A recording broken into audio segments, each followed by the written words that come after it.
Alright guys, we'll get started. Hello guys, it's Ron Phoenix. Welcome back to my channel, and today we will finally be playing some Ace Attorney Investigations, Miles Edgeworth. As you can see, I'm gonna be playing it on the PS5. Without further ado, we will finally begin Ace Attorney Investigations.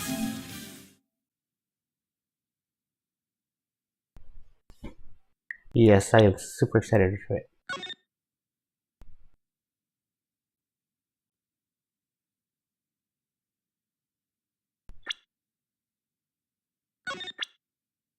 Alright, it's gonna load now. English, of course.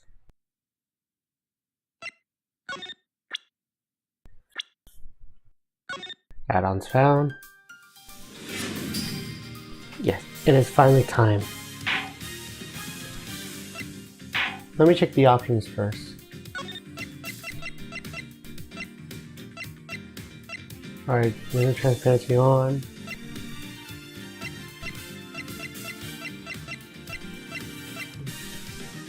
Text skip, I'm not gonna do that. Audio. Alright. Here's what we're gonna do. I'm gonna put the original soundtrack for right now. Art style. I love the pixel art, but I think I love the HD one.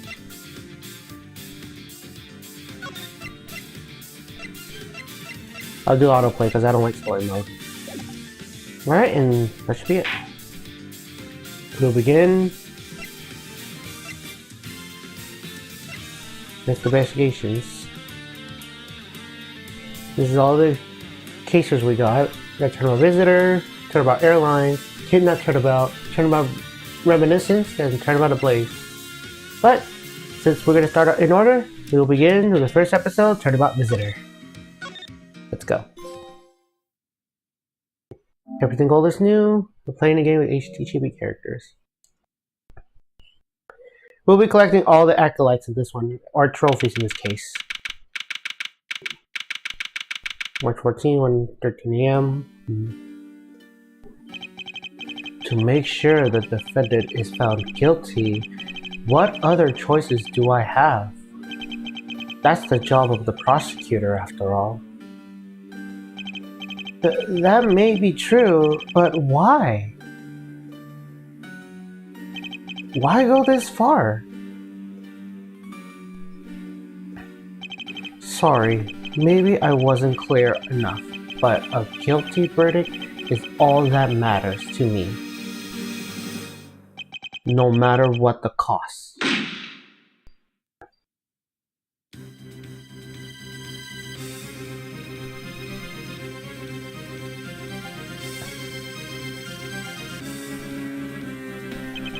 I'm a prodigy among prosecutors. Always have been, always will be.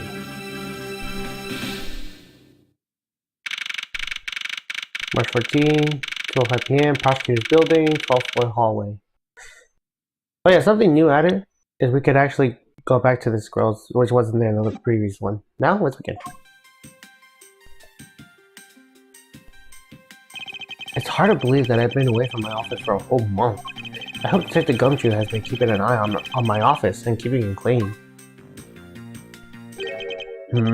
A door is unlocked. Detective Gumshoe? What's that smell? It's very familiar. Blood?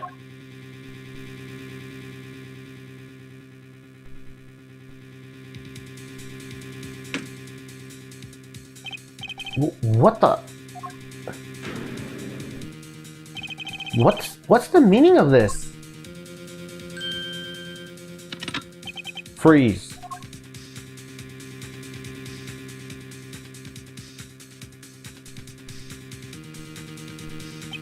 Identify yourself. Shut up. You got some nerve committing murder in the prosecutor's office. Is that a threat? Let me make one thing very clear. What? No one gets away with committing murder in my office. No one.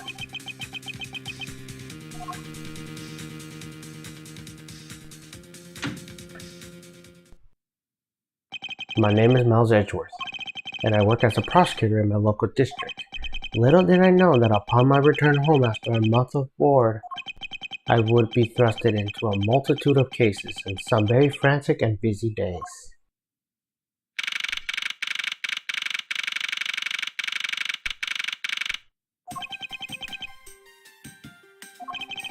I finished photographing the victim's body, sir. Very well. Please continue your investigation. Hold on. I think I'll leave the window transparency to none. Yeah, it's better like this. Yes, sir. Actually, I think I'll keep it at low.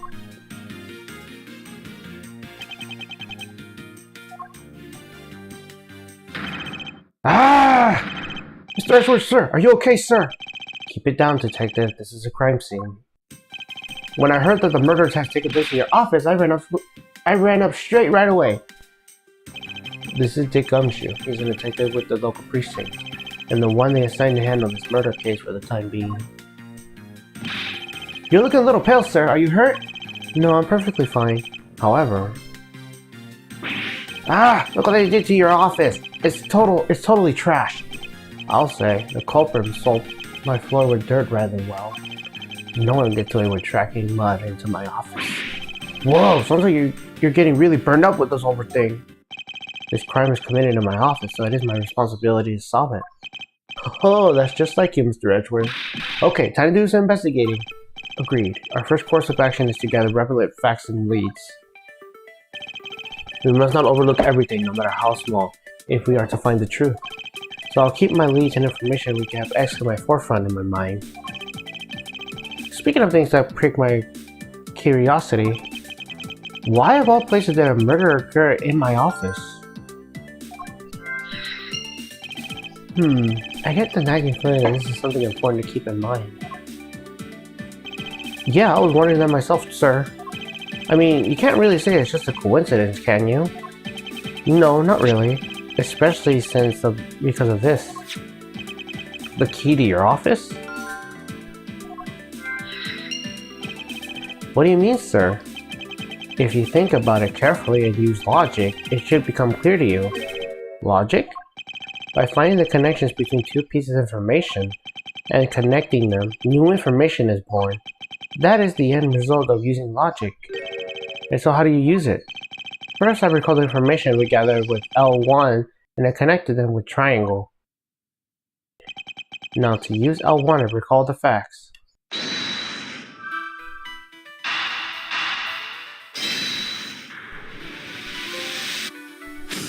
Doing things my way. For security reasons, all prosecutors' doors are outfitted with locks, which means it would have been hard for the murderer and the victim to get in here. Ergo, it's impossible to dismiss the location of this crime as mere coincidence. Yeah, that's exactly what I was thinking, sir. There must be a reason why someone infiltrated my room. What was the killer after? You're really on the ball today, Mr. Edgeworth. That's some beautiful logic, sir.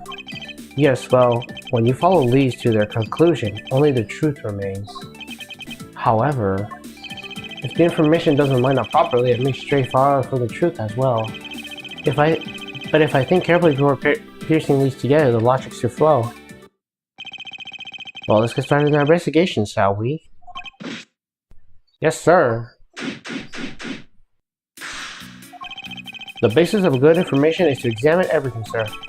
I know that, and when I want to examine something, I simply use X when I'm next to it. Oh, if you ever feel lost and want to talk, just use triangle, okay?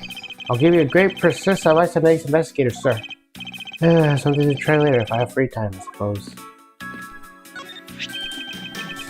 What have we here? Could this perhaps be the murder weapon? If so, it would mean that the killer made their escape after disposing of their gun here. I think I've seen one of these before. Care to enlighten me to where? Oh, I know. I was issued the exact same model. I think. Detective. I don't really like guns all that much. I mean, they're really dangerous.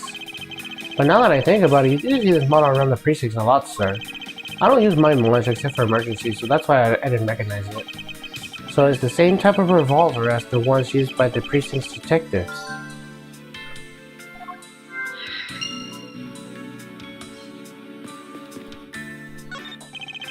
They finished photographing the body, so it should be alright to examine this area. Alright, so I expect every suspicious looking nook and cranny. What do we have here? Yeah, I think I've seen one of these before. It's a police badge detective. Oh hey, I have the exact same thing actually. What a coinkydink. Let's take a look inside. Mr. Buddy Faith. It would appear that our victim was a detective just like you. I seem to have gathered a few pieces of impertinent information. Now to commonly use of logic if there are any of them are connected to each other. Let's see here. There's blood all over his lower abdominal area. It looks like the bullet passed clean through his stomach area, sir. In other words, he was shot. Yep, and until the autopsy's done, I don't think we'll know much more than that. Please have the body sent to the morgue once they're done processing the crime scene. Are you going to be okay with keeping track of the evidence we find, sir? Of course, this is the safest way I know to keep track of it all. Alright, if you say so.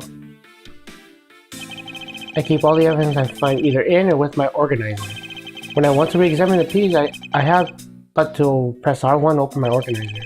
But the organizer isn't only for evidence, I keep people's profiles in hand in it too. It's probably a good idea to make a habit of checking the facts often.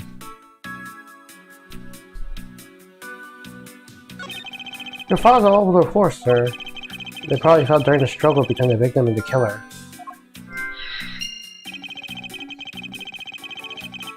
Oh, and I tried so hard to keep this place spotless when you were away.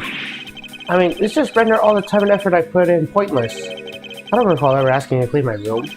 Well, I water the flowers every day, just like you requested, sir. I just added cleaning to the list of the weekend special. For about half a day, every Saturday, I come in and clean the space until it sparkled. Does he have a life?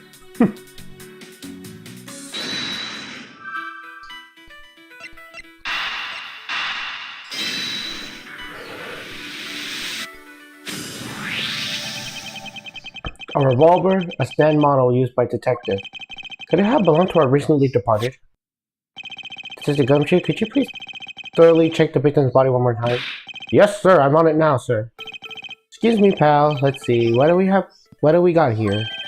Mr. Edgeworth, sure, this guy's wearing a gun holster.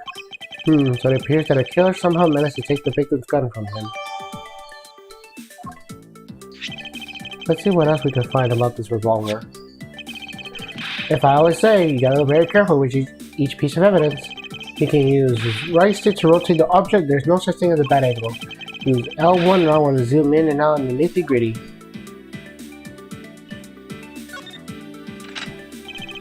It looks like the only one round was fired from this. Wow, and the killer hit the victim with just one shot after wresting the gun from him? Looks like a guy knew how much how to handle a gun, huh, Mr. Edgeworth? We have no proof of that now, but this is a distant possibility. And here's about all we're going to find out. We're going to have to send by to autopsy. Jim! Why oh why? How could this have happened to a guy like you? Are you alright? Don't touch me! Leave me alone! Just leave me be! Sorry, but I can't do that. The investigation is still ongoing, so please refrain from touching the body. The body? The body? Don't talk about him like he's just some lump of flesh. Look at him. Jim looks like he's just turned in for the night. Sure. Just in a bloodstained stew, pal. Where are my manners? Aren't you that prosecutor? Why, yes, I am. I'm Jock Portsman, prosecutor. Jim here was my partner in crime, busting. I'm Miles Edgeworth, and like you, I'm also a prosecutor. Take Gumshoe, sir. So you're Miles Edgeworth. I guess this is your office. Yes, that is correct. Then it was you! You're the one who killed Jim! Hey, don't go around jumping to conclusions, pal. Just calm down, okay? I will not. I know how things work around here. High prosecutor's office doors all have locks built into them. And only the owner of the office has the key to his and her own office door. That is correct. However, I was not the one who killed your partner. Yeah, Mr. Edgeworth has been overseas on a business trip this whole time, pal. And the key to the door was with me the entire time, okay? So the only one who could get in here was me. Wait, that means... I'm not sure what that means. So it was you then. You're Jim's killer. No way, pal. You got it all wrong. Everyone calm down. Mr. Portsman, correct? If you're a real prosecutor, you should know how to stay collected. The investigation had only just begun. Isn't it too early to be drawing conclusions? Alright, I get the point. You're right, my mistake. I tend to get a little hot-head sometimes. You sure are one cool customer though, Mr. Edgeworth. I heard all the rumors about you. You're the great genius prosecutor. You're something of a legend, you know. Anyway, let's call a truce and work together, okay? Now how about a handshake to seal the deal? A pleasure to work with you. You guys were conducting your investigation, right? Sorry to barge in like that. Carry on then. It's your room after all.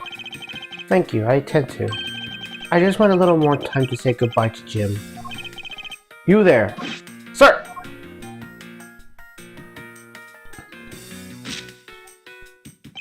I want you to capture this scene on film for me. My final farewell to my partner Jim.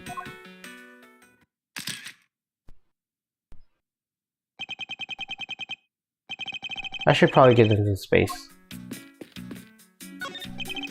I hope we can solve this case quickly. I like to return to relaxing on the sofa. That thing sure looks a billion times softer than my mattress at home. Can I sit on it too, just for a little while, sir? Is it the gumshoe? You know I can't allow that.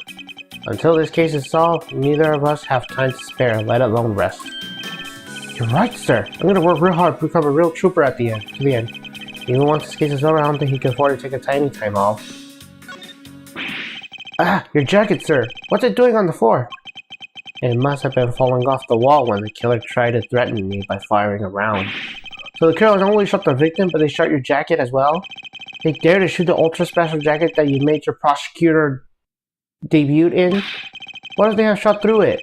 It would have been a disaster. It's not worth getting worked up over, detective. Not when there's something more here. Like what? I take it you haven't noticed it yet, detective? There is a giant contradiction right here in front of us. Really? Did I say contradiction? He must have been rubbing off on me. I'm starting to sound like him. But I have my own methods and I will conduct this investigation my way. When the scene before me contradicts a piece of evidence or seem off, that's when my deductive skills come into play. First I had to find a spot that holds a contradiction. This is it. The bullet hole is where the contradiction lies. When I spot something that's off, I should point out my cursor at it and press Y with conviction. And when I have found significant proof to prove the contradiction, I present it. This is how I do things. This bullet hole is a contradiction. Well, what do you mean, sir? It's elementary. 2 shots were fired in this room. The first fell in the victim, and the second fell this frame. Hey, that's right! However, this gun is only fired once. Hey, that's true too! Which means that one of these 2 bullets was fired from a different gun. Did the killer have another gun prepared for tonight? By the way, I noticed something, sir. Yes? What's that thing sticking out from behind the frame? Ah, that. It's a secret safe. A secret safe? Ooh, I smell money. I'll spare out the trouble and just say it. Nothing like what you're imagining is inside. Now, if you kindly move this frame out of the way. Roger that. Shoot, talk about dusty. I suppose that's what happens when I'm not here to dust it once in a while. I had no idea there's a safe here and I have kept it clean for you, sir. So when did you put this thing in? It wasn't something I had installed personally. Every prosecutor's office has one. Really? I had no idea. Well, only prosecutors are supposed to have the knowledge of their existence. So what's inside, Mr. Edgeworth? Right now, nothing.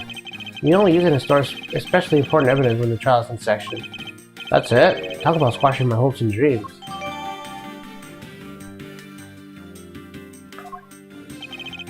I won't rest my foot every business looking cranny. Now this is odd. You found something, sir? This keypad. Don't you find it to be a bit too clean? Yeah, there's a thick layer of dust all around it, but not on the keypad itself. You there, the forensic scientist. Yes, sir? Could you please dust the area for fingerprints? You got it, sir. I couldn't find it, let alone lift a single print. Looks like it was wiped down well.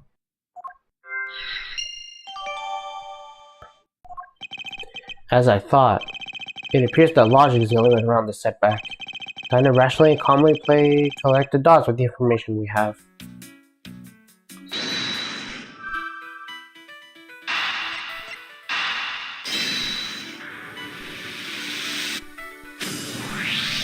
I believe I have figured out what the murderer was after. Well, what is it, sir? The fact that the safe was quite clean of fingerprints suggests that the criminal had to at least attempt to open my safe, making the culprit's motive for breaking and entering theft like the belief. I wonder if knowing the motive behind this break-in was theft changes what the other piece of information here tells me about this crime.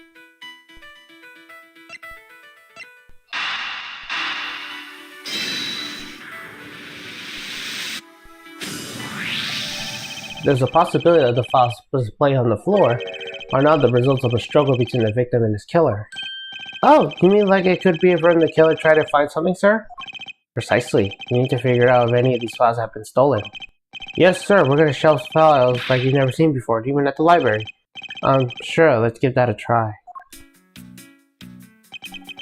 Why do all the good ones have to die young? Surely you must ponder that every once in a while, Mr. Edgeworth. No matter how much we lament, the dead will not come back to life. All we can do is search for the truth. And, so what are we supposed to do? How are we going to go about finding the truth? First, we calmly restore the files to the rightful place. You got it. Here, let me help. So the gobble goes here, the book goes there. You sure know about where things go despite it being Mr. Edgeworth's office. Because I'm the one who keeps it tidy, pal. Okay, done. It would appear that the murder is definitely committed here. A bloodstain on the bookshelf are still fresh. I suspect the victim is killed in a standing position, hence the prints on the shelf. And then the guy fell down on the floor, right? The blood on the floor kind of grosses me out. Detective, I don't have the time to deal with your weak stomach right now. But you know, I'm not good with blood, sir. It's certain that there's something wrong with this picture. So this is where the bullet lost itself when it went through the victim, huh? For the bullet to be lodged so squarely in the file's spine, it indicates the file was ransacked after the shooting had occurred. And I guess the victim was moved because he was in the killer's way.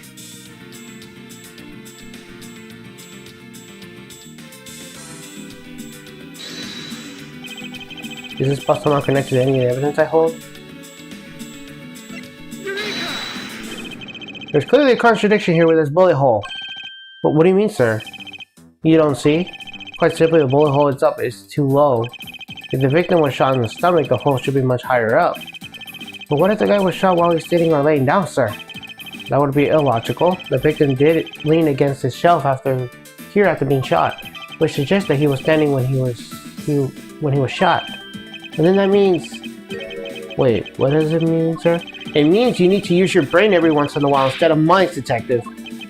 In any case, it means someone made a faulty assumption that it was from the mistake that our current contradiction was born. What is the faulty assertion that caused the spell with the bullet hole position? I believe the order of the files is a bit off. You mean I put them back in the wrong order just now? Hey, actually I think the labels on this file were wrong, sir. Oh? Yeah, you see here how the files were shot beginning with the number 0? What are those doing all the way down there after 1, 2, and 3? That's really weird.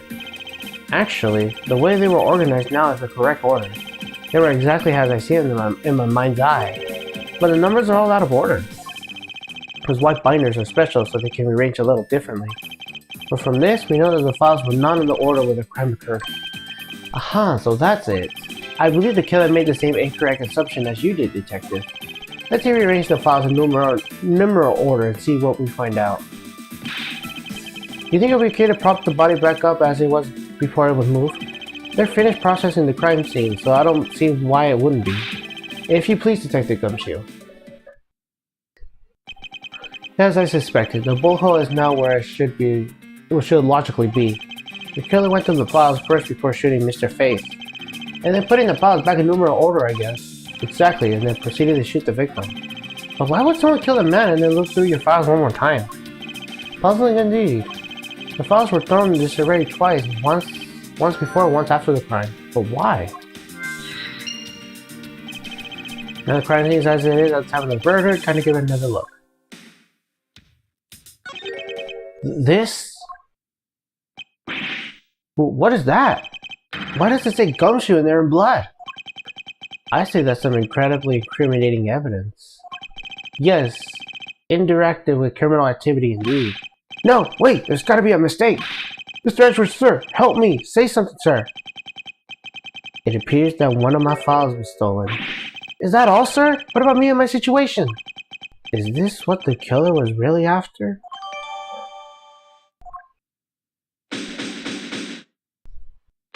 Alright. Looks like Jim was able to leave us the name of his killer in the end. And this most important message managed to reach us. I'm telling you, it wasn't me! You can't be terribly pleased to hear that your beloved partner is the guilty party. If you're going to accuse Detective Gumshoe of being the culprit, I sincerely hope you have some proof to back it up. Jim's words, they're more than enough, wouldn't you say? If that's how you want to play it, then at least allow me to understand your reasoning. You got it. I don't like this one bit. There's something strange about this man's attitude. And there must be some sort of flaw in his logic waiting for me to dig out. Mr. Edgeworth, what are you going to do? What am I always doing in court? I'm going to cross-examine him. One way or another, I'll expose the flaw in his logic with this technique. Ooh, how do you do that? Can you explain it to me, sir? Mr. Portsman, if you are ready. Aw, you don't have time. You could have just said so, you sir.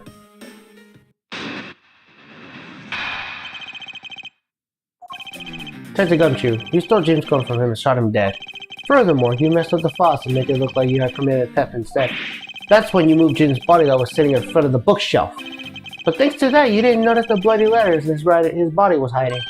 And it will be by his final words that you will be brought to justice. You tend to argue that the Wittgenstein message points to the killer. I can hear Jim's voice, and he's calling for his killer's arrest. Are you sure you're not mishearing his words, Mr. Portsman? There's no way Detective Gumshoe is the culprit here. I will find the flaw in this man's logic and expose it with credible evidence.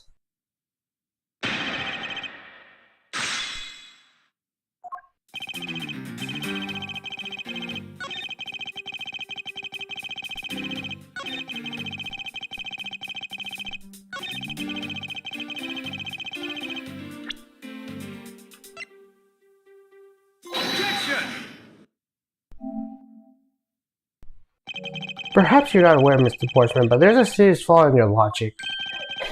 Bring a bit of a court movement to this, I see. No problem, I'm game. I can't help but find it odd. Excuse me? Odd that a fellow prosecutor will be brought down to the power of his own office. What are you talking about? Oh, you're joking. I get it. If you have time to laugh, then you have time to take another closer look at this. Do you still not see? If not, may I direct your attention to the missing file? What? That's impossible. What's impossible, Mr. Portsman? Nothing. The files on the shelf were all about a certain case. When the killer went to take the file after murdering your partner, I highly doubt they would miss the bloody letters written on the spine. It's possible that they could have been taking the file before committing the murder. I think it's pretty obvious that the file was stolen after it was written on. The missing letters in the detective's name, where the file should be, is proof. Yeah, I mean the S is gone. There's only half of the H. If Detective Gumshoe really was the culprit in this case, I highly doubt he would overlook his own name written in blood on the file, especially as a detective who can't stand the sight of blood. Which means what exactly? What does this make this dying message? It makes it a work of a criminal's intent in tampering with the crime scene. That's so low. I can't believe the criminal trying to pin this whole thing on me, sir. I'm gonna get him, sir. You'll see. I'm gonna have them under arrest in no time. Well, Mr. Portsman? Brilliant. Absolutely splendid.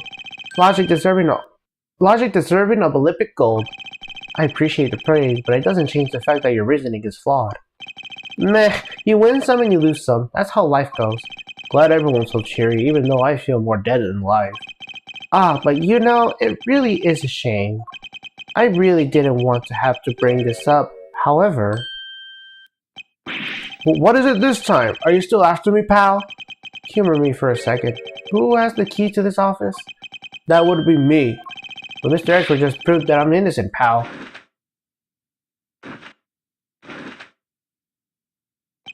That's absolutely correct, and I acknowledge your ignorance. And why do I have a sense that you have something to say?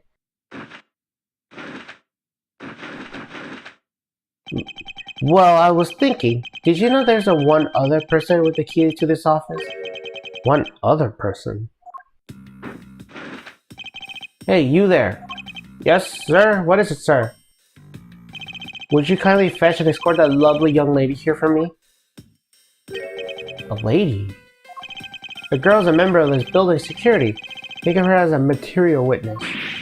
Security? Did you say security? No, stop it, pal. Don't! What's wrong with him all of a sudden? I believe she needs no introduction. I have called upon Miss Maggie Bird, a member of security. Detective Gumshoe, sir. Maggie! Miss Bird is a security guard on watch tonight. I see, and your point is... My point is that she could very well have used it. And by it, I mean the master key, which can open all the office doors in this building. What? If you're not the guilty party, Detective Gumshoe, then the only other person with access to this room is Miss Bird. How dare you! I would never sneak into someone's room. That's right, I refuse to believe that Maggie's the culprit, pal. It was me. That's right, I did it. Can we take that as a confession, Detective? Well, it wasn't really me, but it definitely wasn't Maggie, pal. So yeah, it was me. If it was, you have no problems with that, right? Please refrain from flying off the handle, Detective. There's no need for such theoretics. Listen to your boss, Detective. He understands what I'm saying here. That girl is the only one who could have committed the crime, and for one simple reason. It's pretty obvious that Miss Bird snuck into your room using the master key. I mean, if Detective Gumshoe isn't the one who opened the door, then that leaves only Miss Bird as our prime suspect. And on top of which, she knows our good detective, doesn't she? Making it all the more probable that she's the one who faked the dying message. So you're saying she used the master key? Incredibly incriminating evidence, wouldn't you say? That's what you claimed about the evidence earlier as well. That was then, this is now. The flow of a good match always changes during the rally. It's all about your reflexes and reaction time, especially for an athlete like me. I wonder if there's anyone else other than Miss Bird who could have used the master key. It seems that the only way to get Mr. Portsman to give me good details is to press him.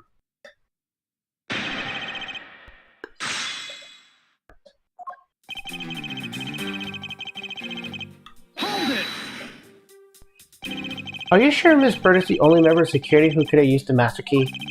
There's only one person in the staff at the time of night, and tonight she's it. Isn't that right, Miss Bird? That's, true, but I wasn't able to use the master key at the time of the crime, sir.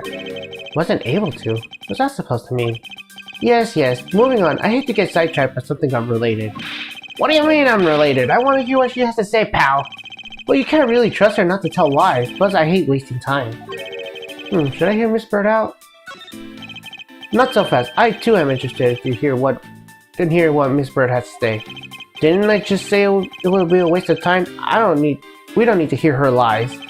I'll be the judge of that, Miss Bird, if you please. I discovered that a master key was missing at around 1 AM, sir. What do you mean by missing? As in, it wasn't anywhere in the security booth, sir. The killer must have stolen it. Mr. Portsman, I believe this is a very important piece of testimony, don't you? I can't believe that someone like you would be taken by such words. I'm not lying, sir. If that's the case, then I'd like to know, why do you have the master key now? I don't quite know, it just reappeared all of a sudden, sir. Huh, a likely story. And where's your proof that the key was stolen to begin with?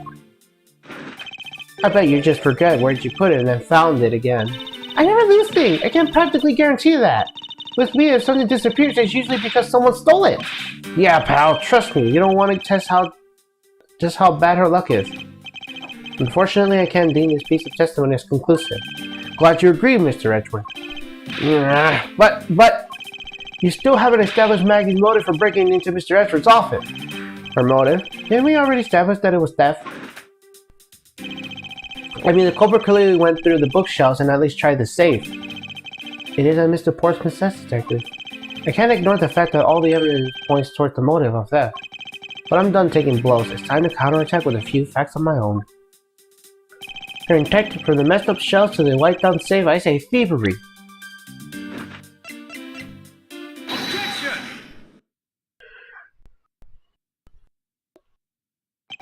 Do you wish to continue insisting that Miss Bird was set on stealing something?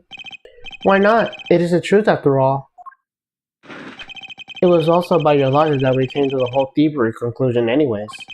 Maybe, but you're also aware of the fact that the safe is a secret safe, the existence of which only applied to prosecutors. Ah!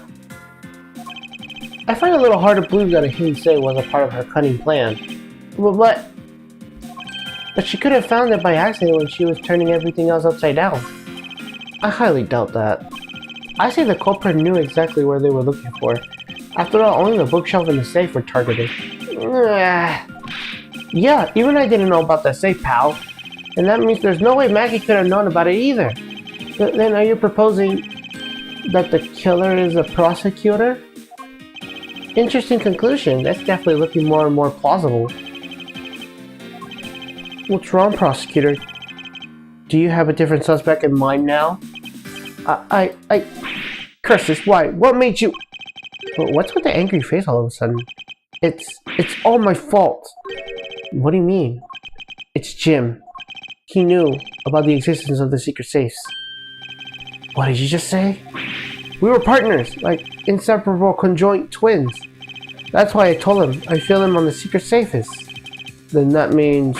Yeah, I know. I only just told him, too. Obviously, he was wrong to tell him. I still can't quite believe it. But the thief who broke into your room was probably Jim. Now he's claiming that the victim was a thief? And you were simply trying to stop him, weren't you, Miss Maggie Bird? Excuse me? I mean, you are a security guard, right? That's your job. But killing is going a bit too far, even if you're risking position. What the? You're still accusing Maggie of murder? Yes and no. I mean, she has stumbled upon Jim, who had probably drawn his gun. I get it. It was self-defense, wasn't it? No, I couldn't. I could never do something like that. Not even a security guard, sir. Plus, even if she was a thief, he wouldn't use the key to his office. Which is precisely why he had to steal it, wouldn't you say? It was Jim who stole the master key. Ah! Pretty impossible for a supposedly stolen key to be here with us unless you retrieve it from Jim after you kill him. Mr. Portsmouth, are you honestly accusing your own partner of being a thief? I don't want to admit it, but it's the only way for everything else to make sense. Has he had no owner? Now then, I think we're done here. The investigation waits for no man. Would you people please so kind as to see yourselves out? You can't kick us out, this is Mr. Edward's office. But I'm the one who's been assigned to this case. You are also suspects of varying degrees and therefore ineligible to run this show. Listen, pal, how many times do I have to say this? Maggie can't be the culprit. Dr. Gumshoe, calm yourself. But sir, we have no choice but to accommodate his request. For now. Thank you, Mr. Edgeworth. At least one of you understands. Now then, if you could remove yourselves from my crime scene, it would be most grateful. Mark my words, Mr. Portsmouth. We will meet again. If that's a formal request from the legendary prosecutor himself, then I suppose so. Now, don't disappoint me, you hear? Alright, just finished the first part.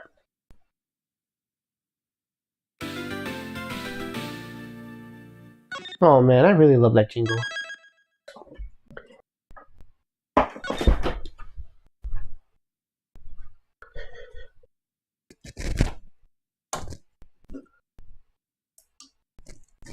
Alright.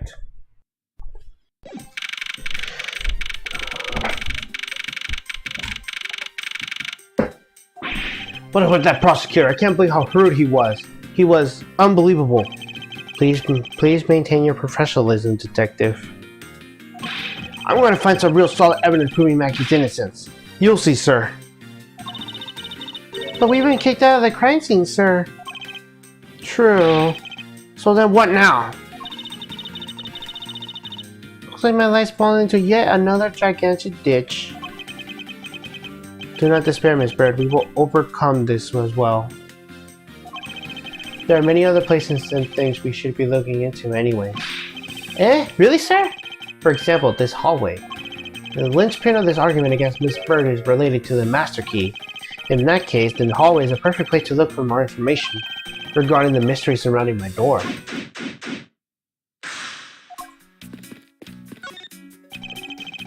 Spec.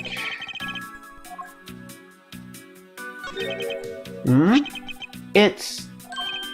isn't it the missing old series file, sir? No doubt about it. The bloody letter marks it clear as day. There seem to be a few pages missing.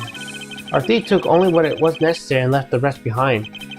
So what are those old files about, sir? Because they got something worth stealing in there, huh? Not particularly, it's just a collection of court case files. However, the cases within these files are not mine. Huh? They belong to the high prosecutor that I used to occupy my current office. I have my reasons, but let's just say I was charged with keeping them as they were. Then that means the thief must also wanted the file for a specific reason, right? It would seem so. Only the pages related to the case from 10 years ago are missing. I wonder why anyone would carry such an old case.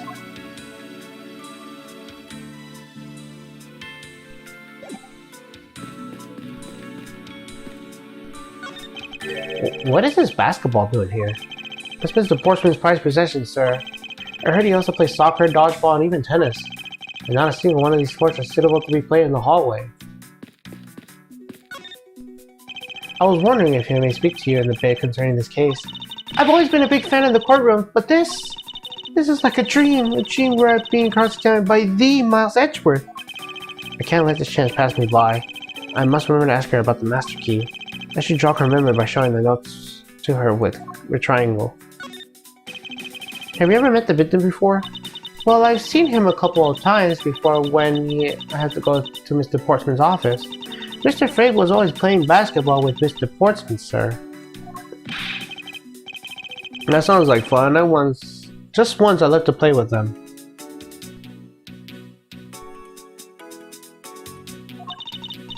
It sounds fun, but the only person ever taking the shot was Mr. Portsman. All Mr. Fay ever did is pass the ball, sir. On second thought, I think I'll have fit in all that well with them. Miss Maggie Bird, correct? I take it that you are acquaintance of the detective? She was under my suspicion back when she was still in the force, sir. One day she got caught up with the murder and things started going down here, so she quit. But I allowed Detective Gumshoe to introduce me to my current employer, or so I thought until a few hours ago. Right before I was about to clock out for the night. You got caught up with this whirlwind of the case, correct? Don't worry, my whole life has been nothing but whirlwind of bad luck and failures. Since I was 6 months old, I fell into a ninth floor of my apartment building. I've been hit by all sorts of vehicles, gotten sick for all sorts of foods, failed at almost every test I take and experienced almost every kind of disaster, and now even managed to be named a criminal just when I become a security guard. That's a lot to go through in one lifetime. I know, and just when I thought I finally found my happiness, I wind up getting you and Detective Gumshoe involved in my bad luck. You don't need to worry about me, Miss Bird. Nor do I need to worry about yourself. I will solve this case and prove your innocence. All I ask in return is your cooperation. Yes, sir, Mr. Edgeworth, you can count on me. It's all I can do to help. So when you discovered that the master key was missing, by the time I realized it, I think it was around 1 AM, sir. I noticed it in the back around 2:30 PM. It was just sitting there on the ledge where the security room's reception window is. But I'm sure it was between those two times it was not just gone, but stolen, sir. Why is such an important key stored in such an insecure place? It's not like that, sir. We always keep the key further inside the room away from the window. Always, you say, except for this one time, correct? Well, I admit I'm a bit careless, but I have my reasons. I left it because I was sort of using it at the time. It was after I used it that I left it sitting out on the ledge. She used the master key. What did you mean by you used the master key? Oh, I had to use it to open the door for this prosecutor who had forgotten his key. I mean, it's my job as a security guard, right? Ah! What is it? That's right, I just remembered. The prosecutor who forgot his key. It was Mr. Portsmouth, sir. What? Please tell me more, Miss Bird. Quickly. It was around 12 a.m. Mr. Portsmouth had forgotten his office key, so he came down to security, sir. And that's when you loaned the master key to him? No way! It's against regulations to loan the master key out to anyone. I walked with Mr. Portsmouth in his office and opened his door for him personally, sir. I see. And then, what happened after that? Well, he called for me to come close up his office as he was leaving to go home. It was around 1:30 a.m. I think. So in summary, and for the sake of one forgetful prosecutor, you used the master key twice tonight. Talk about suspicious. I doubt you could say that when you never left your keys at home, detective. I think this calls for a thorough examination of Mr. Portsmouth's door. On the rest, I suspect that every suspicion nook and cranny.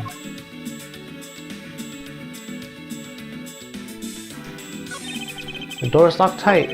I bet all credit card tricks wouldn't work here, huh, Mr. Edgeworth? This is the office of High Prosecutor, Mr. Detective. These doors would have been pretty ineffective if the average cat burglar could get through them. Aha, so this is where the great cat burglar would get in. This must be our great culprits. Might I advise you to return that conclusion wherever pawn shop you bought it from? Room 1203. I take it this is where Mr. Portsmouth's office? Yeah, and you can't mistake it because of that basketball hoop still. Oh, that reminds me, Mr. Portsmouth actually wanted room 202 really badly. But since you were already occupying it, Mr. Edgeworth, we put him next door, sir. So why was Mr. Portsmouth so particular about the room 202? I'm not sure, but because of something like his birthday is December 2nd? Yep, that's gotta be it. I can't think of another reason why. I can think of at least 3. Ugh, what am I even wasting time thinking about this? It's Mr. Portsmouth's personal basketball hoop. I can't believe he put something like this in the hallway of the prosecutor's office. But you know, it's actually pretty useful, sir. I haven't got lost trying to get to your office since it's been here. How long had I been in the same office, and yet you still managed to get lost? A minimalistic, classy door out of top quality wood. It's kind of majestic too, fits in really well with the and brought into the prosecutor's office. Even Mr. Portman seems dignified just because he works behind one of those. Nonsense, a man doesn't become more or less dignified because of where he works. Well, I mean, it's more dignified than Mr. Payne. Mr. Payne? I suppose industrial work can be can also be dignified.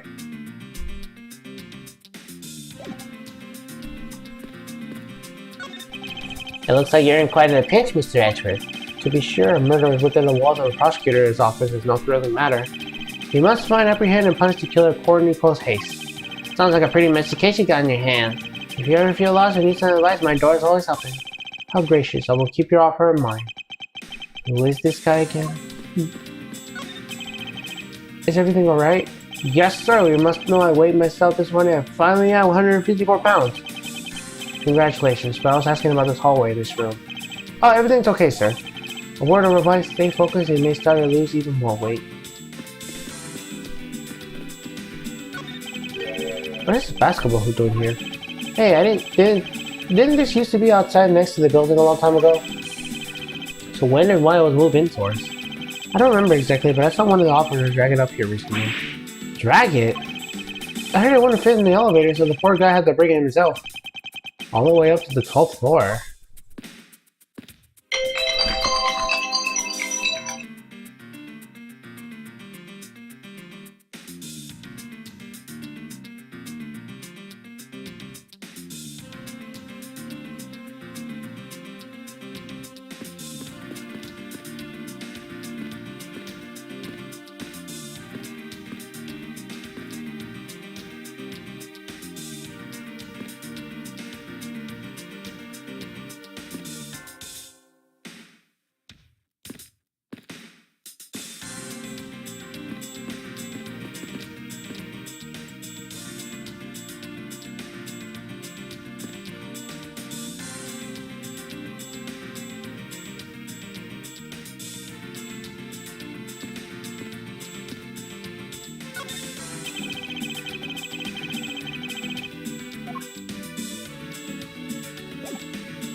Oh, rest? Okay.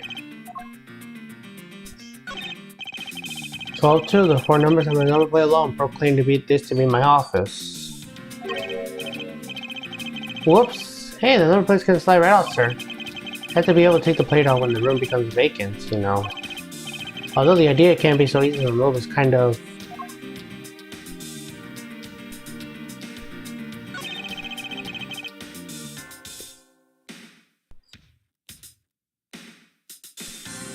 I don't see any signs of 4th century, and according to the guard, there are no signs of the lock were fixed, sir. Maybe the door can really be opened with the key. Did you happen to ask any prints were lifted into the doorknob? Apparently the doorknob's clean as a whistle. White, they think. Whoever did this thief is, they did a good job leaving any clues behind.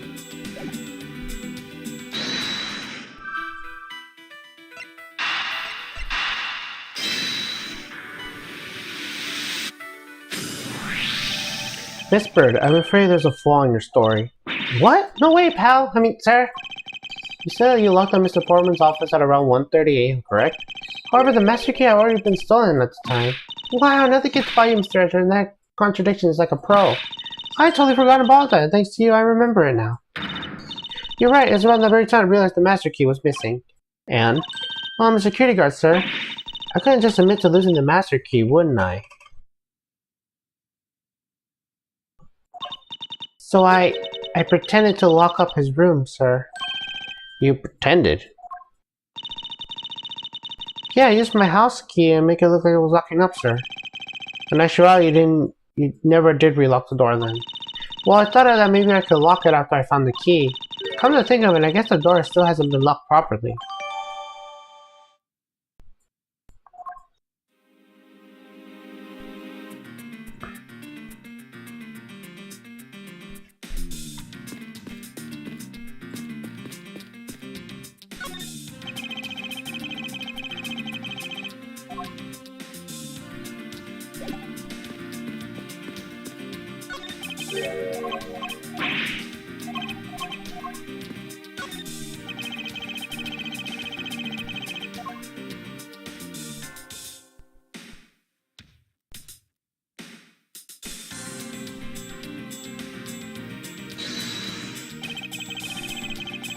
Let's see. There's a contradiction between here, reality, and the evidence.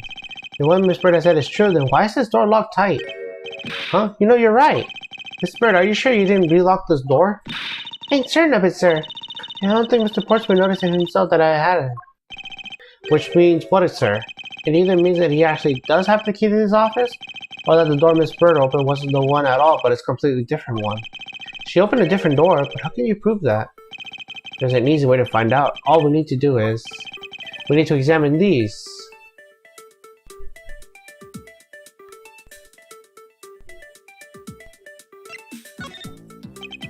The prints on the doorknob will tell us everything. Hey you! Yeah you, pal. Do us a favor, see what you can lift from this, okay? So, what did you find out? There's no need to search related to the muscle firing detective. Sir, I have found only Mr. Portsmouth and Mr. Faith's prints on this doorknob. So only 2 people's prints were found on this. Huh, that's pretty decisive. Huh? I'm lost, sir. Thinking logically, a certain other person's print should be on this doorknob as well. Now then, whose print should be on this doorknob? Take that! Don't you find it odd that the prints of the person who unlocked this door are absent? You mean... yes, the door that Miss Bird opened could not have been this one, but a different one.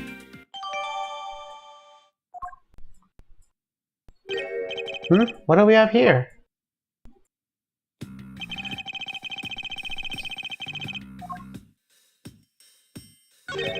What is this?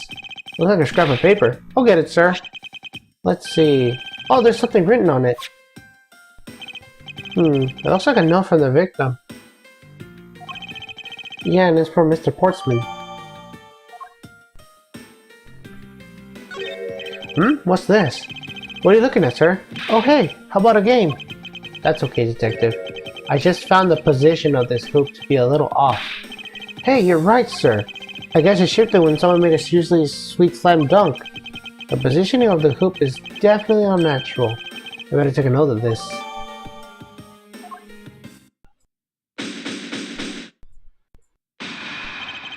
Looking around this hallway has actually paid out quite handsomely. Huh? How so, sir? It's a variety of different ways. I think it's time we had a little chat with the real culprit in this case. You know who the killer is? Well, Mr. Edgeworth. As long as my logic is sound, then yes. The mastermind behind this murder is none other than Mr. Portsman. What? Portsman? I knew it. That's exactly what my logic says these were telling me too. I suspected it was him the instant he accused Maggie of being the killer, sir. That is anything but logical. Lady and gentlemen, prepare ourselves. Come what may, it's time to lock the truth's door.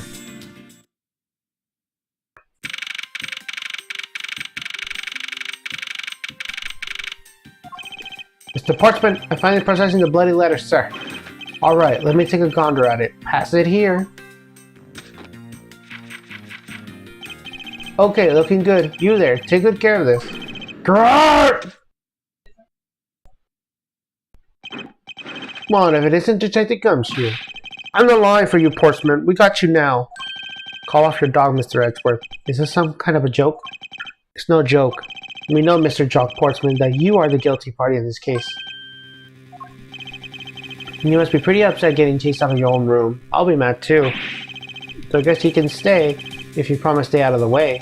You intend to hide your crime under the guidance of the prosecutor doing his job? I can see right through your unslightly paper-thin mask you wear upon your cowl. Who ever thought it would come to this? Actually, come to think of it, you're mental with Manfred von Karma, correct, right? The legendary prosecutor who had never lost a single case for 40 long years. But there's always this incessant chatter about forged evidence with that guy. You're really teaching me how to stay on the lookout for false accusations, you know. Are you done trying to play mind games with me? Because they won't work. The only thing you should be using that mouth of yours is not explaining yourself. Although that too will dig up your hole deeper. Either way, your game's up. Well, aren't you full of yourself, even though you have yet to prove anything? I have no idea what sort of harebrained idea you have in mind, but there is a mountain of evidence that points away from me being the culprit. Besides, how may I ask, do you propose I unlocked your door and got in here? Look, I feel bad doing this to you, but I got work to do, so we're done here. Sorry, but we're not finished yet. Boy, you're stubborn. I suppose you're basing your accusations on something? I'll show you what I'm basing my accusation on, with evidence.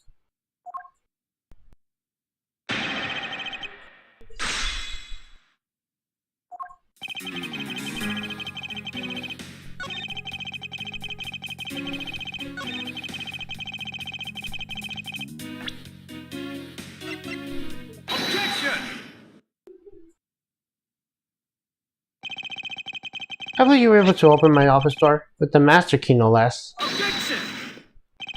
Wait, hold on a sec. I never lay a finger on the key, as you already know. Precisely, you were able to open my door without lifting a single finger. Well, maybe you did, but only to direct. That's right, you used the finger to detect this person open the door with the key. You asked Miss Bird to open your office door for you, yes? Yeah, I kind of forgot my key at home. Happens a bit too often for my taste. But the room you had Miss Bird open at the time was not your own, wasn't it? Well, what? You have quite the imagination. But why don't we ask the girl herself whose door she opened, shall we? I'm certain that it was Mr. Portsman's door, sir. I checked the number plate to make sure it was opening the right door, sir. See, Miss Bird backs up my story.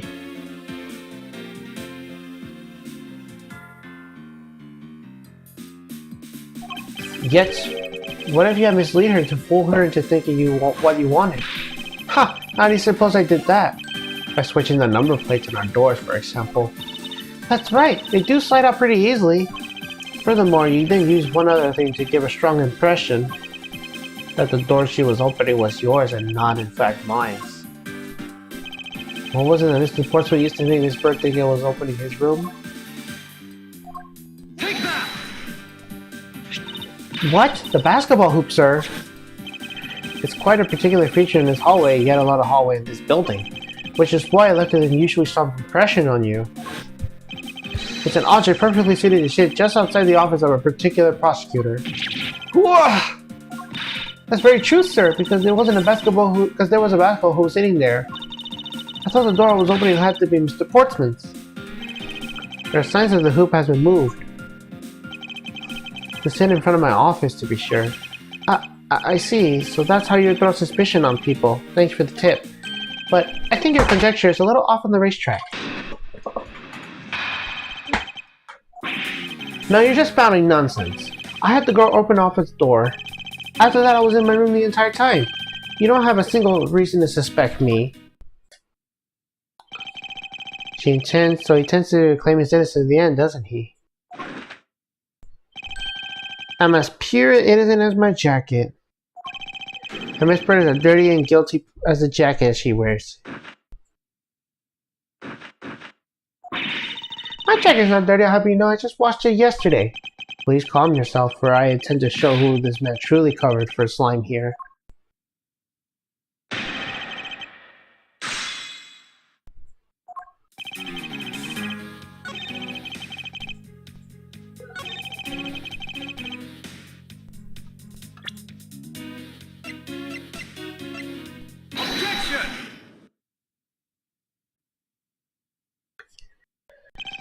That was a lie. Well, what are you talking about? How is that a lie? This is the note that the victim left for you, Mr. Portsman. A note? It was left under your door. Or did it not notice? That right here it says, "But you're out." You were not in your room when the victim came to call on you. So then where were you and what were you doing? Ah! Shall I explain it in full detail for you?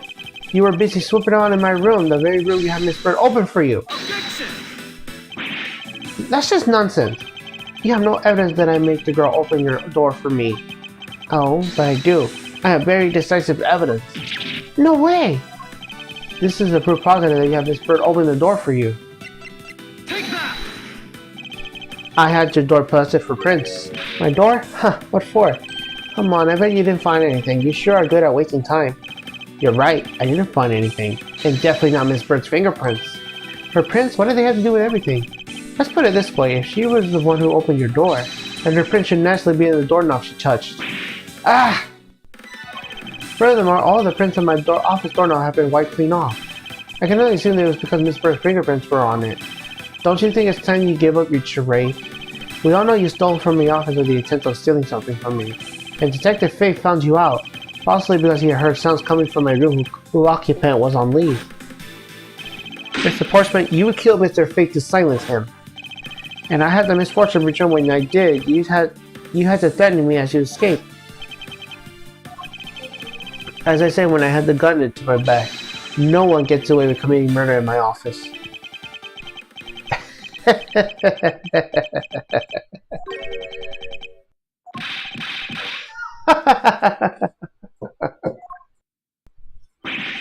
And what is just so funny, pal?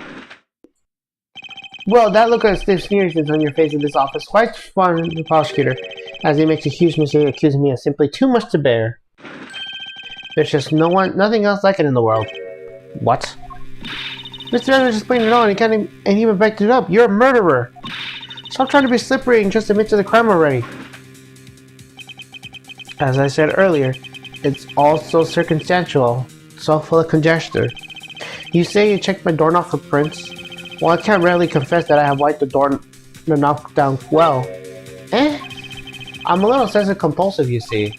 I didn't want to touch the doorknob that you had touched. Which is why I wiped the doorknob down as soon as I could after you opened the door. After that, it makes perfect sense that only Jim's and my own prints would be on there. You made that up just now, didn't you? Furthermore, as the note Jim left for me, do you know exactly when that was? For all we know, he could have left it there before I arrived at the office. Like early evening, for example. Are you saying you failed to notice the note in your doorway? Hey, even geniuses fail at times. I was probably too preoccupied by work-related matters, although that's no excuse. Now that's just a flat-out lie. There's no way you didn't notice a note that size. Oh, but you can't prove that, can you? Say something, Mr. Edgeworth. Back me up, you sir. Portsmouth makes a good point. I can't prove that I simply overlooked it. Besides, I have an airtight alibi. Airtight, you say? I only just realized I had one when we were talking. I guess it would have been better for all of us that I had told you sooner.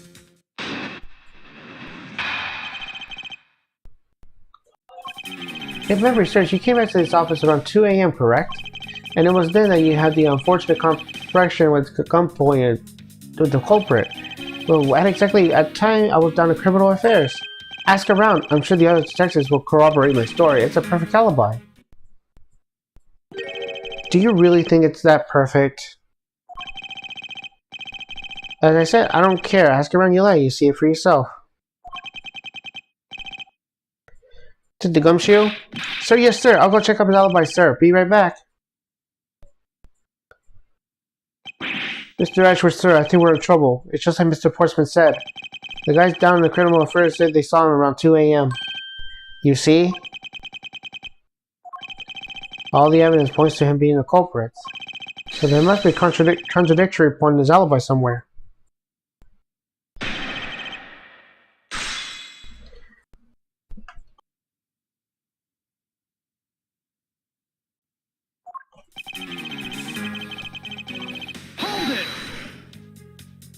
You are correct. It was around 2 a.m.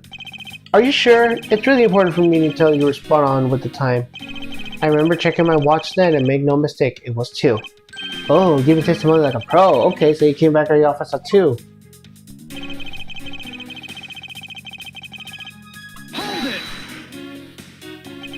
It is as you say, however. Yes, however, you're the only one who claims to have bumped into the culprit. So tell me, did you see the person's face? Was it me who you saw? It was pitch black, so I couldn't actually see.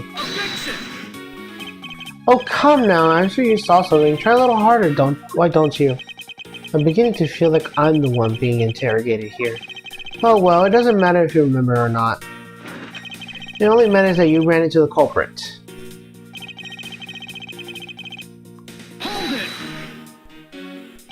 So you paid the Criminal Affairs Department a visit?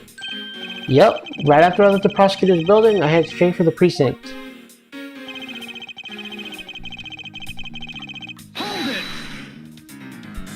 Well, we did go and ask around to confirm your testimony. And it was just as I said, right? Yes, sir. A number of detectives said they saw you at around that time. See? I have a perfect alibi. That's the ace I have in my sleeve. Ugh. Impossible. He actually does have a perfect alibi. What's wrong? Why the sudden sullen look on your face? Can't you say something back, Mr. Edgeworth? I think we reached the end of the line. It's time to get off this crazy train. You there. Sir, please escort the young lady out. But remember, be gentle. Maggie! Take the gumshoe! Is there nothing I can do? There must be a way to turn this situation around. If I only had a clue, did I miss something that helped me cast down his alibi?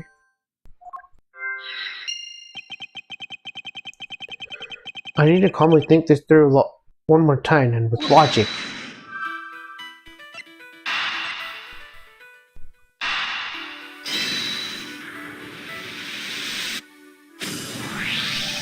There were 2 bullets left in the scene of the crime.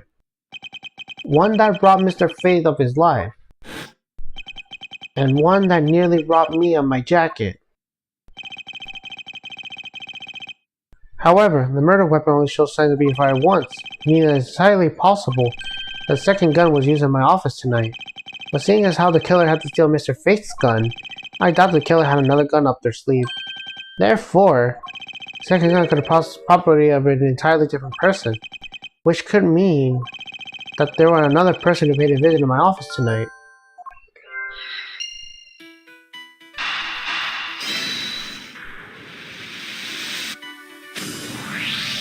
Supposing there's yet another visitor tonight, that would also resolve the issue of why my shelves were appended twice.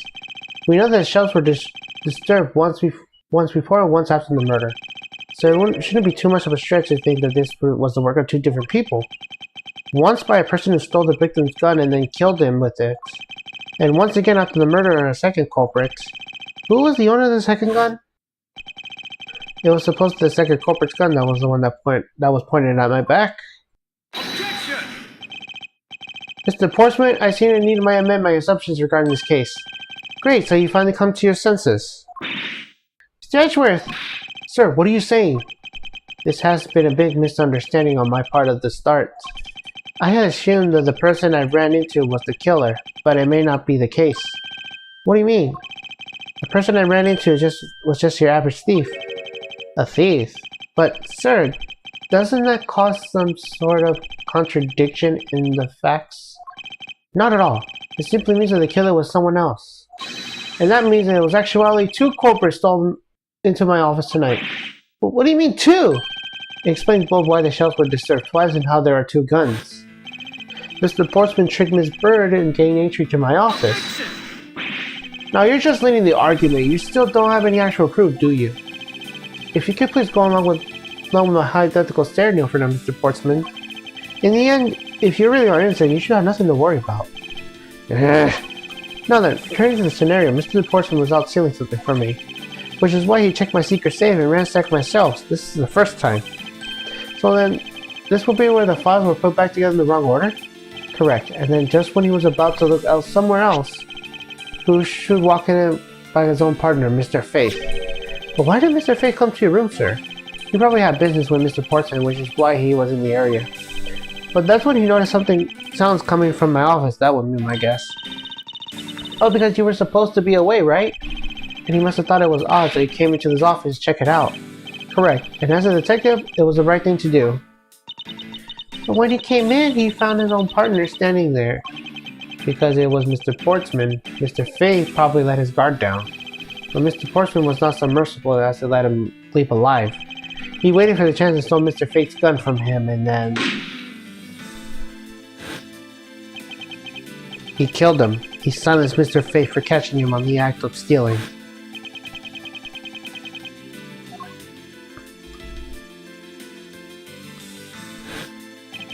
This was the moment at which the first shot was fired, the one that landed on my files. Following that, Mr. Portsmouth wiped the gun down and left it behind as he made his exit. He couldn't afford to do that because he also left a fake dying message behind. You're such a complicated troublemaker.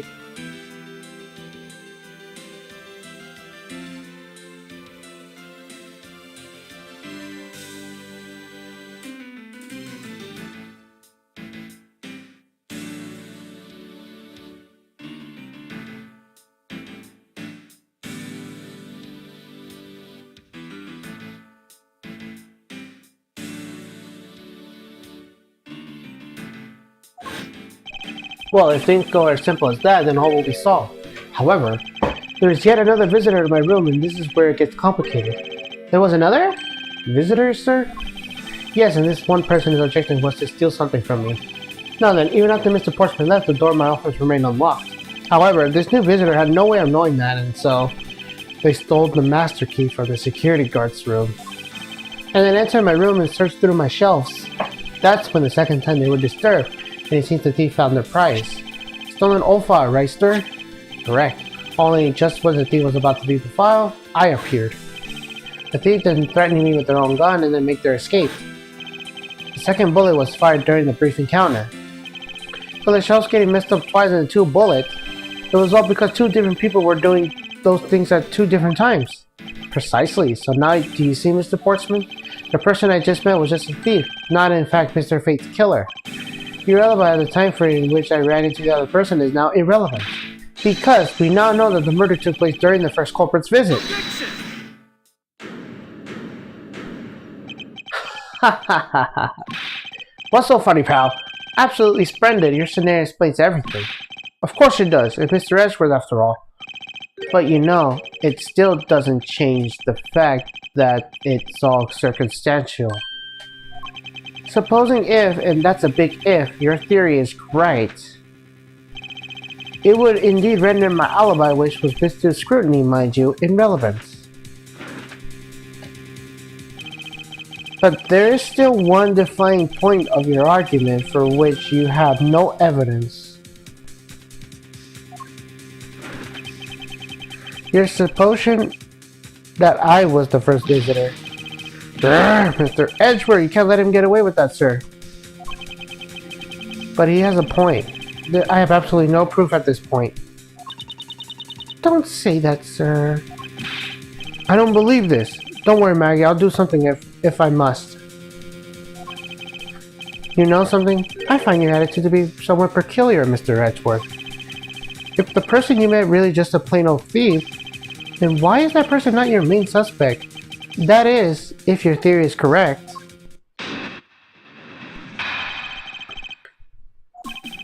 The thief you ran into should be the real suspect, wouldn't you say? We should be out there looking for that thief right now. They must still be nearby.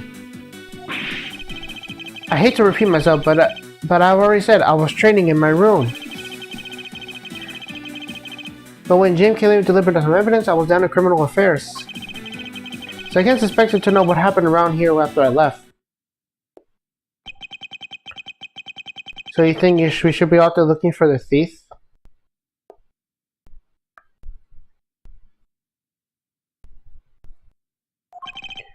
Of course, now isn't the time to having those dead-end discussions. I don't think it's all dead-ended. I find your alibi to be satisfying. Let's continue where we left off, shall we?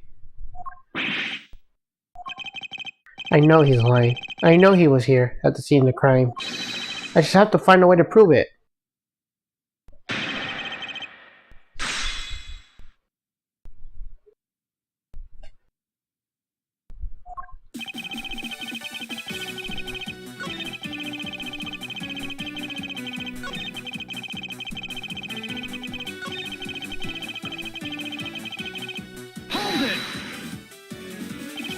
Why didn't you go there with Mr. Faith? Ah, that's because he said he was tired and was going to take a quick nap. You know those sofas in the hallway? He likes to sleep on those. It's one of his habits. And what are the evidence he brought? There were things related to yesterday's case, just 2 items, a gun and a pendant. Interesting. This piece of testimony seems too crucial to let slip through the cracks. He brought me 2 items, a gun and a pendant, that are related to yesterday's case.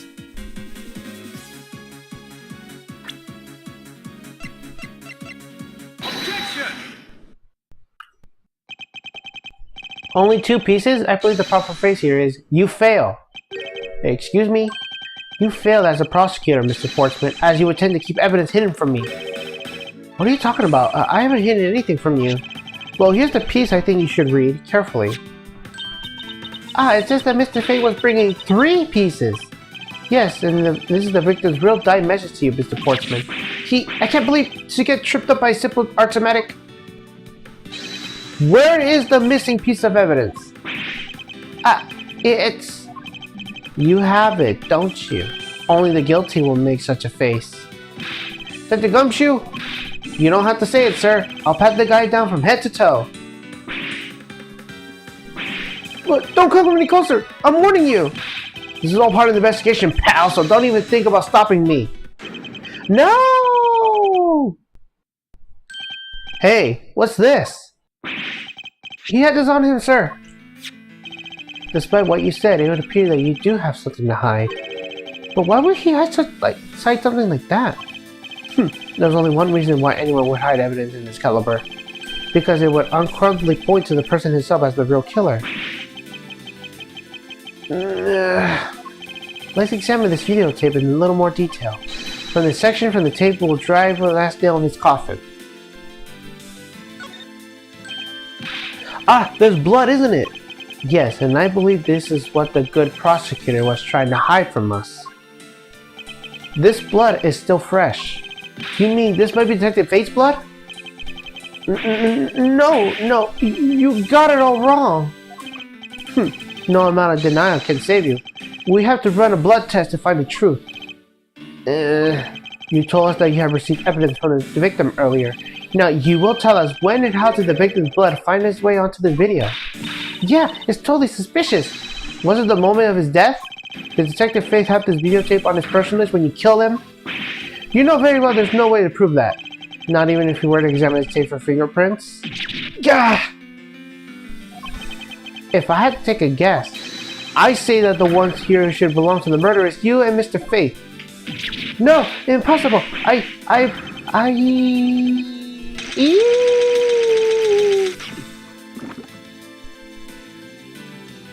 We got him.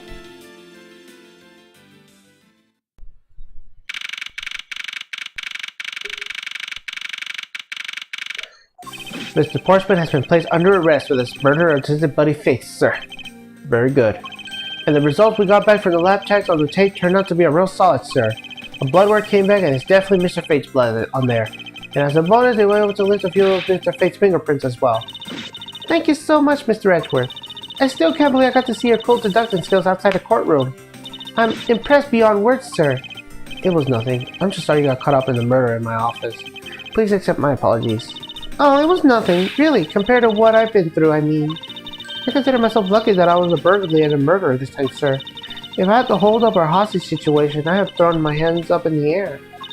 But I think I'm finally rising up to the goddess of misfortune, or just an unlucky person. Something tells me we should hire a different person for security detail. You know something, sir? That Mr. Portsman really was one corrupt prosecutor. And what would you say he was corrupt? Well, I heard that there were a number of suspicious things related to his court cases.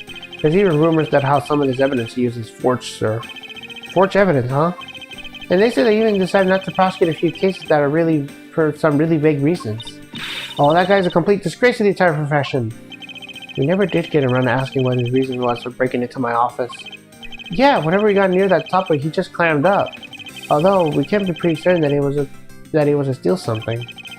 This is just between you and me, sir. There's a rumor that some sort of huge organization is involved behind the scenes. Oh, well. With Mr. Portsman not willing to indulge anything, it certainly leaves credence to that rumor. It would seem that we haven't heard the last of this. Huh? That Mr. Portsman is a bad guy? I didn't say that, but rather that there's still many more mysteries for us to solve. For example, we still haven't figured out the significance of this piece of evidence. Take that! The person who stole this file, the other villain of the night. Yeah, I wonder who it was. And what happened to the stolen pages? I wonder, who in the world was that held me up to gunpoint? Mr. Edgeworth, sir. Yes? I came across this while I was processing your office earlier, sir. This card! What is it, sir? Is that a bird or something on there? It's not just any bird. It is the mark of the raven, a three-legged raven. Even you should know what this is, detective. Oh, it's about that thing, isn't it? The great thief that everyone's talking about? Yes, it is the mark of the great three Yatagarasu. Under the mark of a legendary bird, the Yatagarasu is noble to the end, a modern Robin Hood. Labeled mysterious and phantom-like, the Yatagarasu appears and vanishes at will. Though we don't know much about this thief's ultimate goal, we do know it's the targets. The Yatagarasu likes to find and make public evidence of corrupt dealings of all sorts. A theft is always performed in silence and always with perfection. Once the target is chosen, no dramatic calling card or announcement is set forth. Instead, they've chosen corruption to infiltrate without even the target noticing. Some days later, the evidence that was found is sent out to mass media, along with the single card. Although it has been a while since the Yatagarasu last appearance. Hey, Mr. Edgeworth, look, something's written on the back. What? Let me see. It's the location of where the thief put the stolen files. So the person who stole the contents of the file was the Yatagarasu. Yatagarasu, organization. Quite a few key words are popping up in this mystery. The murder in my office. The return of the great thief Yatagarasu. Looking back, I can say I didn't see these events coming, for they were heralded by the incidents that began to occur 2 days ago. And with that, Turnabout Visitor is done.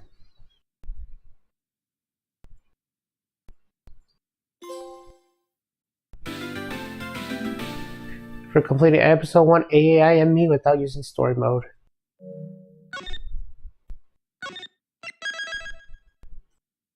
Alright.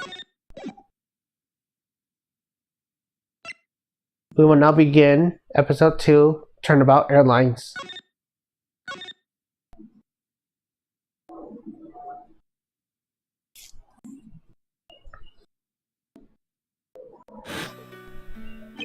The murder that occurred in my office.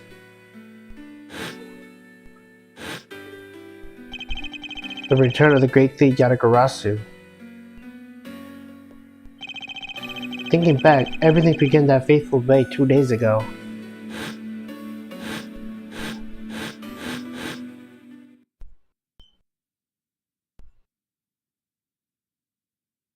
Ooh.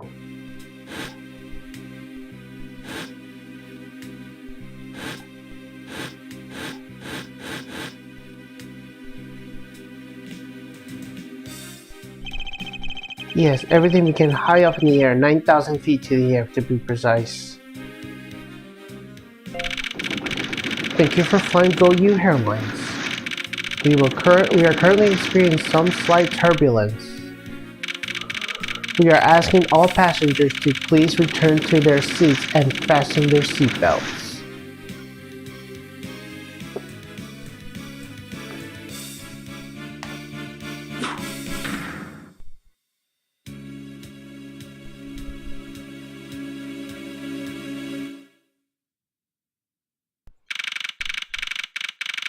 Result is here.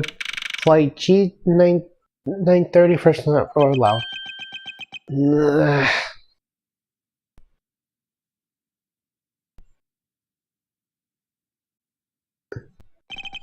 Why do I feel just like I woke up from a horrible nightmare? 6:13, huh? Guess I was out cold for like 10 minutes. Huh. Slight turbulence indeed. Ladies and gentlemen, we are currently experiencing some slight turbulence. For your safety, we ask that you return to your seats and fasten your seatbelts. I suppose turbulence is to be expected on the flight, though admittedly I'm less than comfortable with anything resembling earthquakes. What's this? A travel wallet? But it's not mine. How did someone else travel wallet and wind it up in my pocket? My head. Why won't this headache go away? I take care of the travel wallet later, or hand it off to the attendant. From earthquake-like turbulence to an elevator.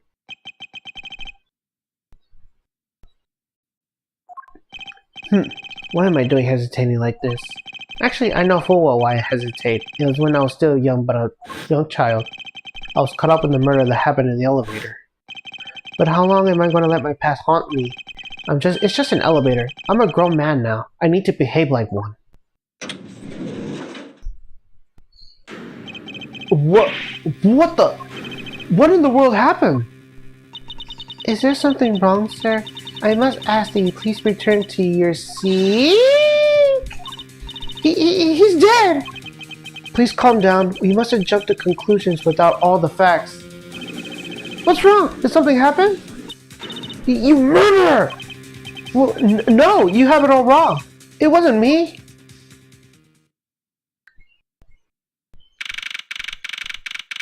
March 12th, 6:14 a.m. Flight 202nd floor, first class. Everyone, I am sorry to interrupt, but I have an important announcement. I am one of your flight attendants today, Rona Tenera. Unfortunately, we just had a minor accident on this flight.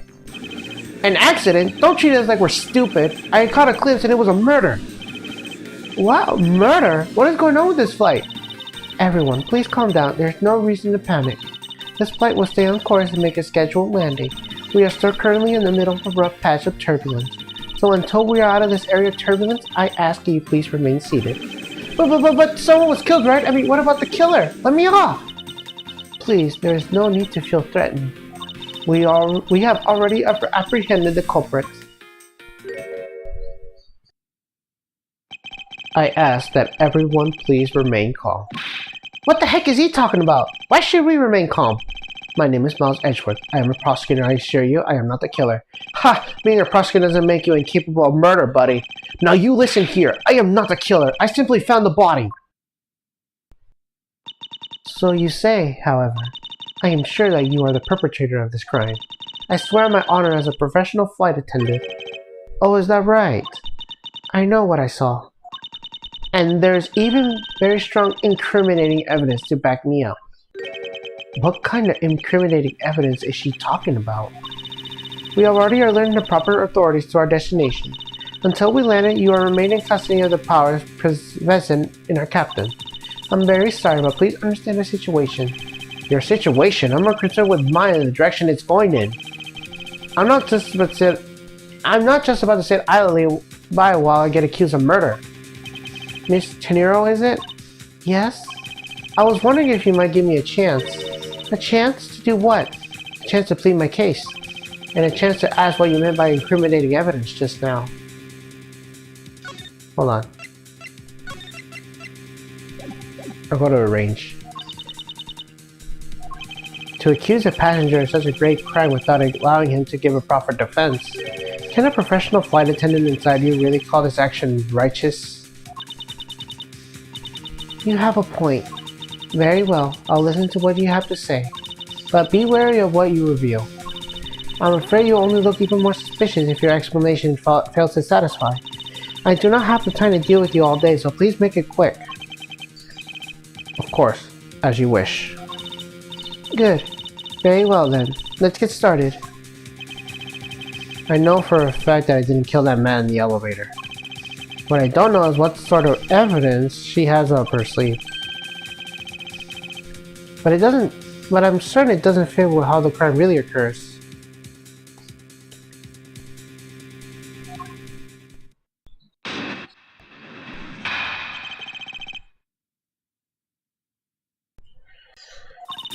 I swear to tell the whole truth about a personal flight attendant. Unfortunately for you, Mr. Edgeworth, I am certain that you are the killer. The scene I saw in front of my elevator. It was you standing there with fresh blood dripping off of the murder weapon. So as you please cooperate, we'll turn you over as soon as we just landed. That's it? That's her evidence? I don't think you can ask for more perfect witness testimony. Wouldn't you agree, Mr. Edgeworth? Not really. It's hardly perfect when you're a grasping hole in it.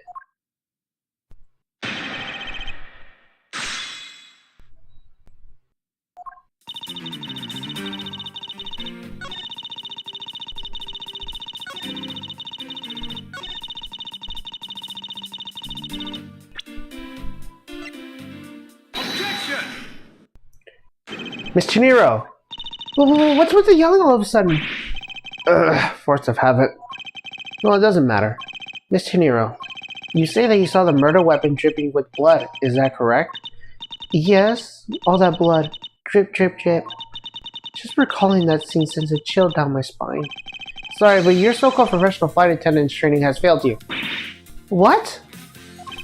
I'd like to direct your attention to this. Do you know what this is? It's a travel wallet, right? It looks a bit big and bulky. The thing you saw me holding when I discovered the dead body in the elevator was this very travel wallet, Miss Chinero. What? Impossible! No, do you still think I am the killer? That I killed him with a travel wallet? I saw blood dripping on the wallet, I know I did. As you can see, this wallet is clearly stained. But if you will be so kind as to take a whiff, I think you agree it's only grape juice. Then... That's right. You mistook grape juice for blood. The murder weapon dripping with blood does not, in fact, exist. No! There. That should clear up any pesky accusation. Wait just a sec. That is... I mean, even the wallet can be as deadly if it was wrapped around something heavy. I demand you show me what's inside, please. She's trembling, and the tackle on please at the end. Sounds like I got her. There's no need to look inside, even you can tell his appearance is light. No, I can't be sure of anything until I see the context of that wallet for myself. She's a persistent one. I suppose we have no choice but to see what's inside. Miss Chinero, if you'd be so kind to open the wallet and check its contents for me. Alright, I usually pry on passengers' belongings, but we have no choice here.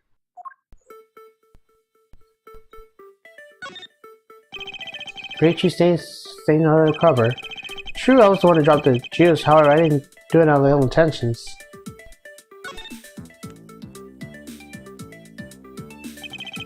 It seems that his passport is all it is here. As you saw, there's nothing but a passport inside. This renders your wallet as a murder weapon argument moot. Would you agree? Please hear me out, Mr. Edgeworth. What is it now? Well, I was wondering, whose passport is it exactly? Can I take a look? Why not? I'm rather curious myself. This is just as I thought. This travel wallet belonged to Mr. Ibe Hicks, which makes it the victim's property. You stole the victim's wallet, didn't you? How dare you! You said it yourself.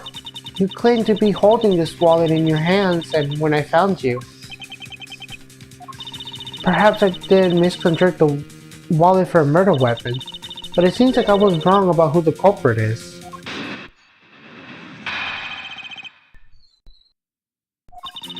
As you claim, the murder weapon is not the travel wallet. However, it is something you stole from Mr. Hicks when you were done with the vile deed. I find it hard to believe myself, but your motto is very simple. You were out to steal Mr. Hicks's money, weren't you? So even though I didn't have the murder weapon on me, you still suspect me, I see?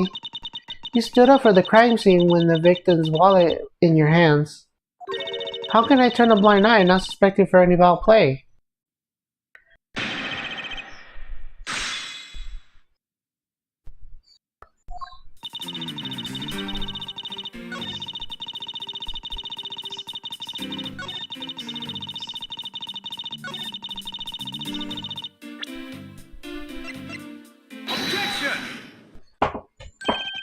I wonder if I get a word in, Miss Chinero. What is it now? Miss Chinero, I wonder if you noticed a contradiction in your own testimony. What are you talking about? It's simply impossible that the motive of this murder was monetary theft. One glance at the crime scene should tell you that. What about the scene that proves that the motive of the murder was not the money? Take that! If I make drag your attention to the things spewing all over the floor. Ah! That's right, the floor is covered in bills and coinage. If your rationale, these are very things the killer was after. Ah! I think it assumed that the wallet fell during the victim's struggle with the killer. And I would think that the killer would have noticed something like money scattering everywhere. Furthermore, as you can see, there is no effect made by the killer to gather the money. But the wallet! Objection! Ah yes, the wallet. If you also recall, the only thing in it was Mr. Hicks's passport. Ah! If you are really insisting that it was the crime based off greed, then you're claiming that it was all for an empty travel wallet. Forgive me, please. Hey, what the heck? Are you saying the attendant's wrong? So that guy wasn't the killer? Ha! Don't believe everyone. It's a trick. Would you all please be quiet? Miss Chinero. Yes? You lost your cool when you saw the dead body. Plus the lounge was dark and looking into the light from the elevator.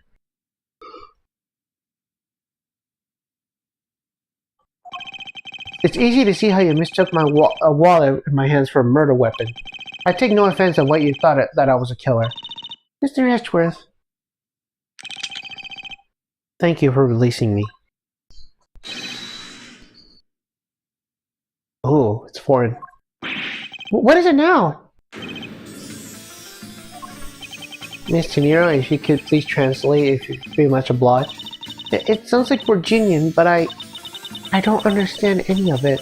There's another attendant on this flight who... I said he was getting a runabout! Huh? I don't require an interpreter. I speak English very just well, see?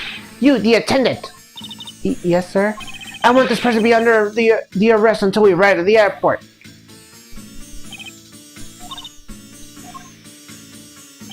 I'm sorry, sir, but what exactly are you hoping for? What is it that you want? I ain't finished talking to the likes of you. Please, if you'd like to hear why you want me held under arrest until we land. You! How dare you try to waste my time? You were the one who snuck in your nose in my affairs. I want to spend at least one more second with my precious art. I have no time for other things. I know what you are. I see through you. Insolent. Yes, I am very sure how you say it in English. Well, I should hope I am not monetary bankrupt, but I don't think that's what you meant. I'm sorry, but I don't think I caught your name. I am Zeke LeBlanc II. I am a very wealthy man in Virginia, but I am not the ordinary rich man. I am an art dealer, a rich seller of beauty. Mr. LeBlanc, what did you mean just now? Pardon? So when you said that Mr. Edgeworth was giving me the runabout, I have to explain? Unbelievable. I will say it once and only once. I do not have any second to waste. Time is money, as they say. Yes, and yet you continue to blabber on. I saw it. Yes, I did. I saw the victim going into the elevator, going down to the lounge. It was exactly at 6 o'clock. And what's the significance at the time? At 6, he says. Well, wait, you saw him at 6? What's the matter, Mr. Edgeworth? He understands, I see. Mr. Tender, what time did you discover the body? Well, it was a little after the patch of turbulence, so I say it was around 6:15. Hicks was his name, was it?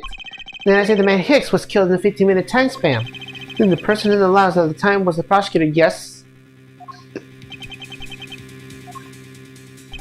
Yeah, I was in my seat the whole time. Me too. I was watching the movie and enjoying a fine glass of grape juice. I was still eating. Still haven't finished, see? The other patients have an alibi, so you don't have a problem with them, I suppose.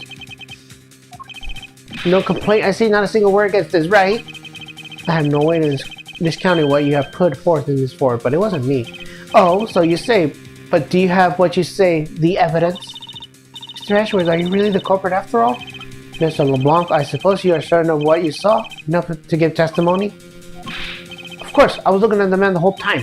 He was playing with that annoying little small machine the whole time. Machine? Yes, that's what you people call in English, yes! It was making me crazy with the click, click, click.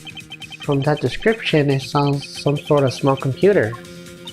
I believe that Mr. LeBlanc was talking about is a cell phone.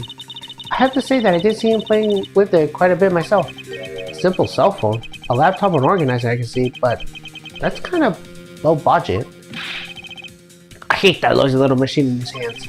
Not a fragment of beauty, all it produces is ugly sound. Anyway, I know what I saw. Mr. Nero? Yes?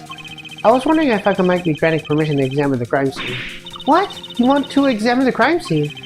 If you would grant me a little measure of time, I'm sure we could produce the real culprit. I don't like the sound of that. Fox in the duck pen. Yes, I think that's how you say it in English. It's Fox guarding the hen house, and I believe my innocence was proven earlier. And if I give him the chance, I can clear up any all remaining doubts. Mr. Nero, if you wait until we arrive, there's a good chance that some evidence will have been destroyed by then. I understand.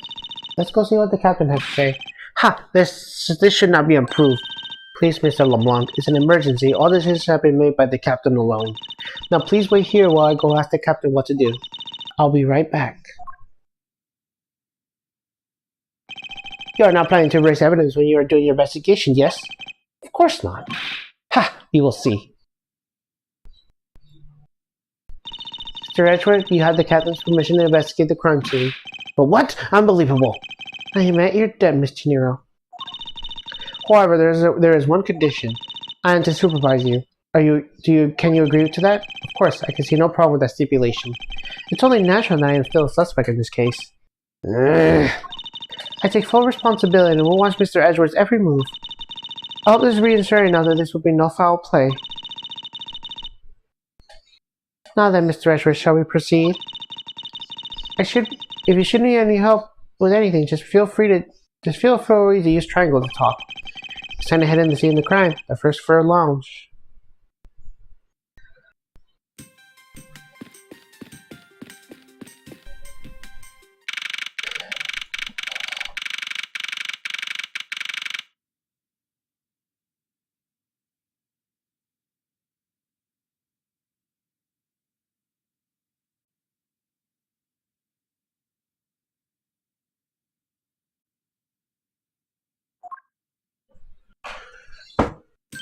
I want to thank you for your help back there, Mr. Nero.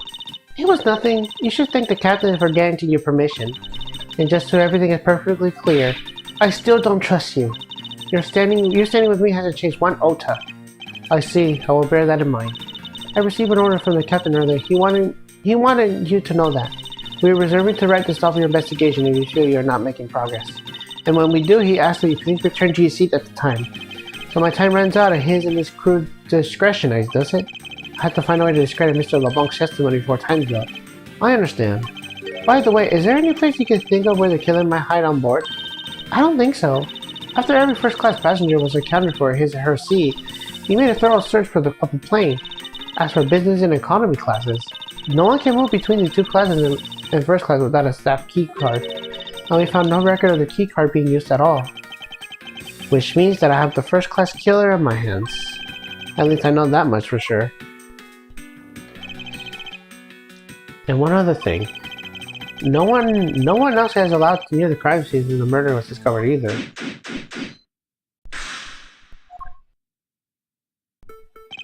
Now then, let's get started.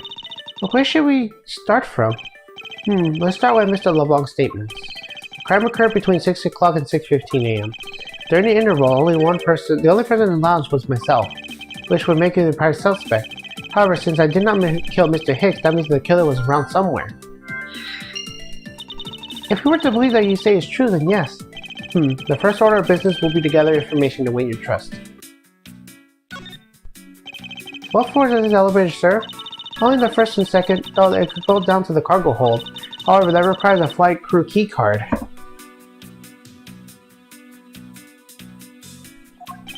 For the only floors accessible to passengers are the first and second, huh?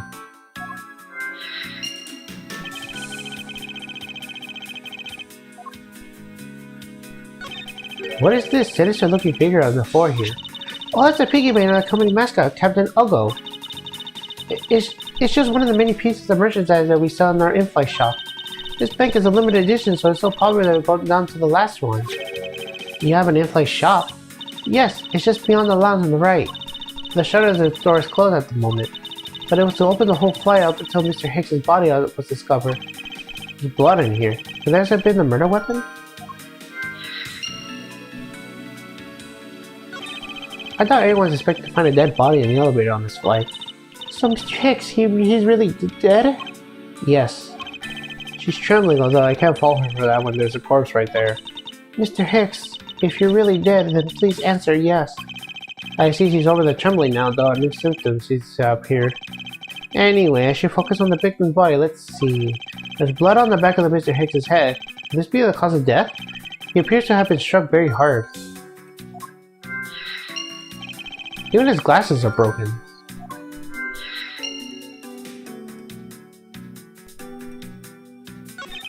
I wonder what was hanging off his lanyard. Something's missing from the picture. Now I can put my finger on it. Money is skewed all over the floor in the elevator. I would have guessed it was all Mr. Hicks' wallet at some point.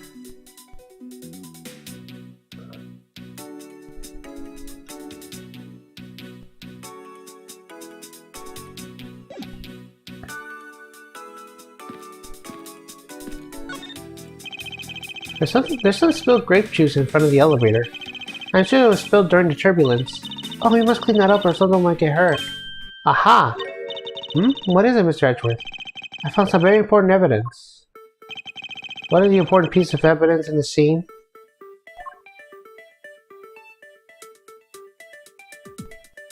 Take that! What is it? They're a little smudged, but I think we can both agree they are a set of footprints. So you think... Yes, these belong to our killer. Oh, then maybe we should check the shoe sizes for everyone in first class. I don't think that will be any help for us. Unfortunately, the prints are too smudged, which will make it harder to get a definitive match. Oh, I see.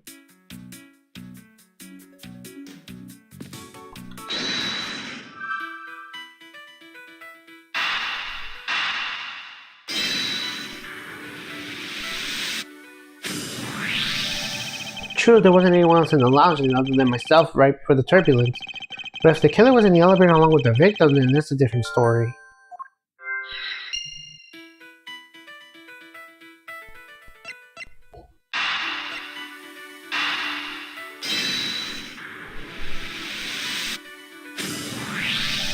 A statue with blood on it lying next to the body of the man who was beaten to death. Oh, Mr. Edgeworth, I think I figured something out. Yes, what is it? The way the blood is on this, it looks like it matches up with the wound in his head. Well, aren't we deserving of the Master of the Lobby's title? Well, what do you think, Mr. Edgeworth? Don't you think it's worth investigating? It would appear that this figurine is our murder weapon.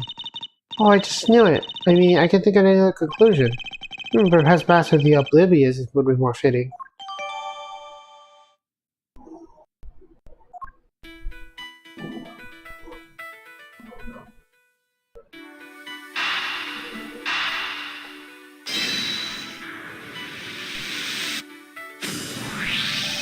I have it. I'm sorry, but I don't understand, Mr. Edgeworth. I can prove that someone other than myself was here around the time of the murder. What? Really? Yes, it's rather simple, actually.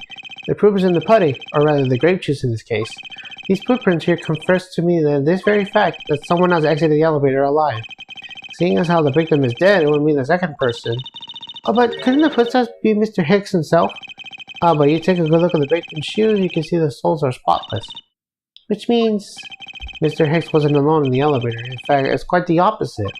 There are actually one other person inside the elevator.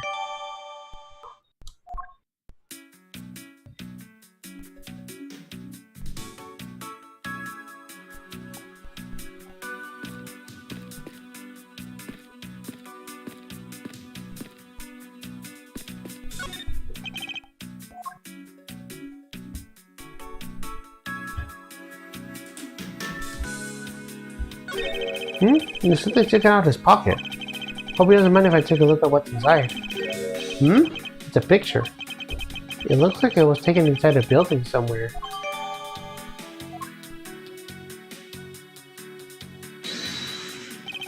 Is this about someone connected to any of the evidence I hold? Eureka! Mr. Hicks's machine is nowhere to be found. His machine? His cell phone, Mr. Nero. Ah, but I guess because it's not here. Yes, and I think it's safer to do that the killer took it. Alright, that's done. What's going on over there?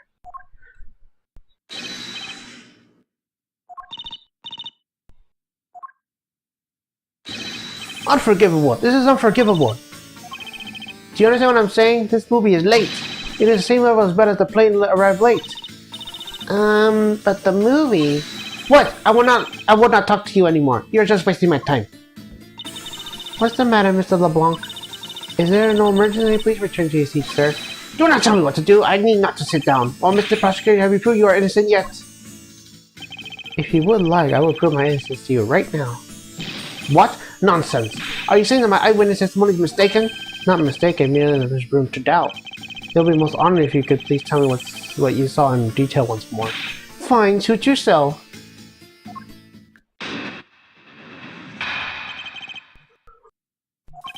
I am certain I saw Mr. Hicks enter the elevator. It was when the needles in my pocket were pointing to the 6th and the 12th. The body was discovered 15 minutes after that in the lounge, yes? And you, the only person in the lounge that time, must be a criminal. Mr. LeBlanc's conclusion seems to make logical sense. After all, the only person in the lounge at the supposed time of the murder was me. So, my eyewitness testimony, do you think you could destroy it? Then come, let me see. Hurry, do I look like a man who is having the time to wait for you? Why is he so irritated? I'm the one accused of murder here. Anyway, I must find a way to discredit Mr. LeBlanc's account somehow, and fast.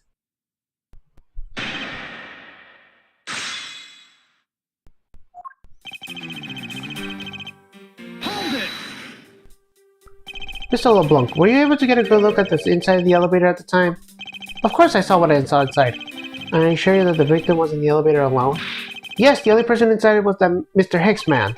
The last helper is a bit too important to let go. The only person inside the Mr. Hicks man.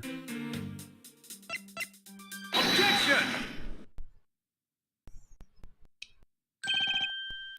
Mr. LeBlanc. What is it? There's a very glaring contradiction in your testimony. What do you mean? Please take a look at the area in front of the elevator. There, in the spilled grape juice. Yes, and would you mean that you spilled it with blood? No, it spilled itself during the turbulence.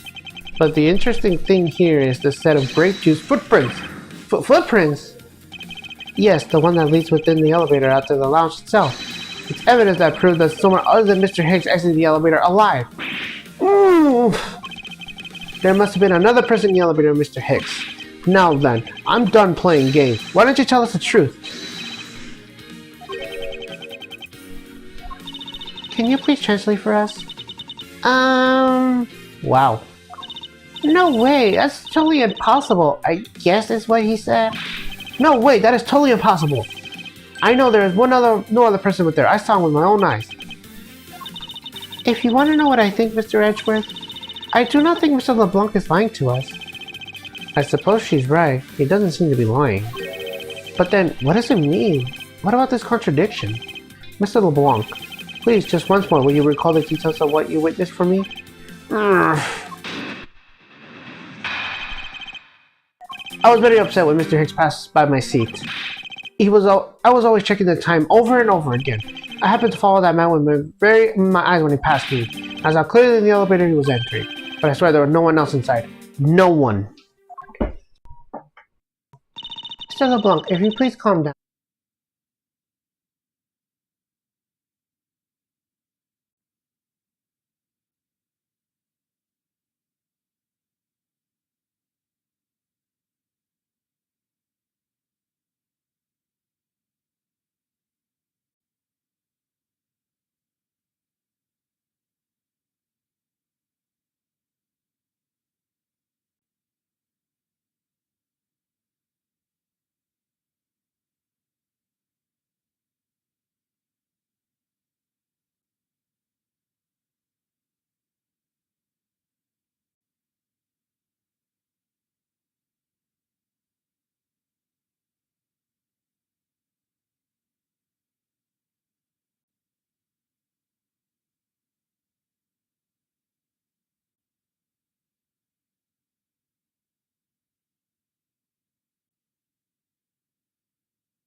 What? Dare you have an issue with my eyewitness testimony? No, not at all. Please forget I said anything. Yet again, he doesn't appear to be lying. But I can't let his testimony stand as the truth.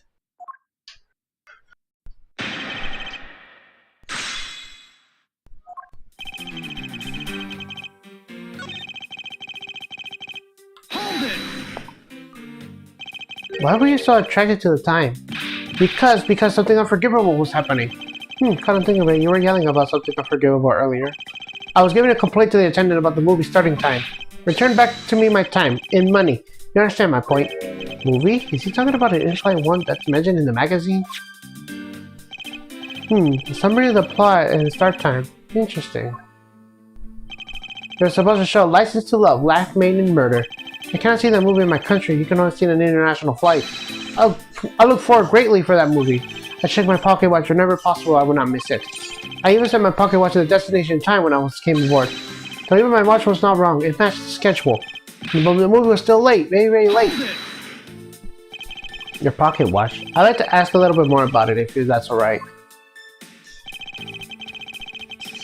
The movie I wanted to see is my start, but I watched at a destination time, I set it. Objection!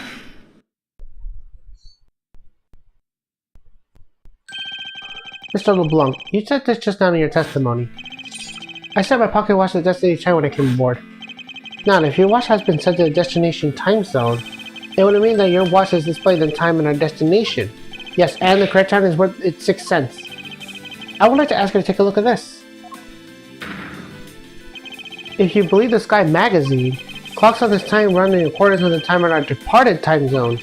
Of course, the movie schedule was also created with that in mind. Mr. Nero, for confirmation's sake, what time zone is this plane aligned to right now? Well, we made a short stop to the transfer point. That's right. It was in a small Asian country, the Republic of Xianfa. Well, we didn't readjust our onboard clocks at the time. So right now we are still running on Borginian time. What? The time difference between Borginia and our destination is 9 hours. In that case, it's only natural that your watch will be out of sync with the schedule. What? Furthermore, if you're at a long watch set or destination time, it would appear to be running 3 hours fast when compared to a flight's onboard clocks. It also changes everything about your testimony, and you can't bet 1,000,000 cents on that. And I have this information, you saw Mr. Hicks 3 hours prior to 3 a.m. Why 1,000,000 cents? This should clear up all the remaining accusations. So this is basically within the time zone from the time of death, right? Yes, because Mr. LeBlanc saw the victim enter the elevator at 3 a.m. It means that the time of death could be anywhere between 3 to 6:15 p.m. Question now is whether Mr. Hicks during that span of time, what was he doing? I got something to say. And you are? Yeah, oh, I'm Camille. I'm the flight attendant. And what is it you wish to say? Well, I think your story's a little different from how I remember it. What do you mean, Cammy? I saw Mr. Hicks sitting in his seat at 5 a.m., you know. What? How can you be so sure at the time? Oh, that's right, he pushed his call button while we were parked in our transfer point. So the stop we made for refueling and carpool transfer is Zing Fa, correct? Yes, it was from 4 to 5 a.m. according to our clocks. And during that time, did any of the passengers leave or did anyone board in this flight? No. Not a single person got off or on the Zing Fa. What about the flight crew? A few who were handling the cargo transfer might have been temporarily gotten off and on. But eventually everyone, including Cammy and myself, came back on the plane. So basically I can ensure that no one left or got us since our initial takeoff. Interesting, I should keep that in mind. Yeah, and I answered his call. I can tell you Mr. Albert Hicks was there at the seat when he took off again at 5 a.m. Alright, then that puts the time of murder between 5 to 3:15 a.m. Okay, so what time did you come down in the lounge, Mr. Edgeworth? I remember coming down here as soon as we left for Republic of Zing Fa. Ah! You were here the whole time from 5, yes? Then you're the only one who could have been the killer! Mr. Edgeworth, were you really here at the lounge the entire time at 5 a.m. onwards? Unfortunately, yes. But then how do we explain the footprint? Isn't that not obvious? The man waited for Mr. Hicks here at the lounge, waiting to kill him. Then he put the corpse in the elevator. That's when the turbulence happened. My witness testimony may have been mistaken, but what time I saw Mr. Hicks in the elevator on the second floor does not matter, because the entire incident concluded here in the lounge. Everything happened in this lounge? Is that what you really believe, Mr. LeBlanc? What? Do you have another idea? I simply feel there is something out of place in the scenario you presented. Is there something that can tie this crime location different than this lounge?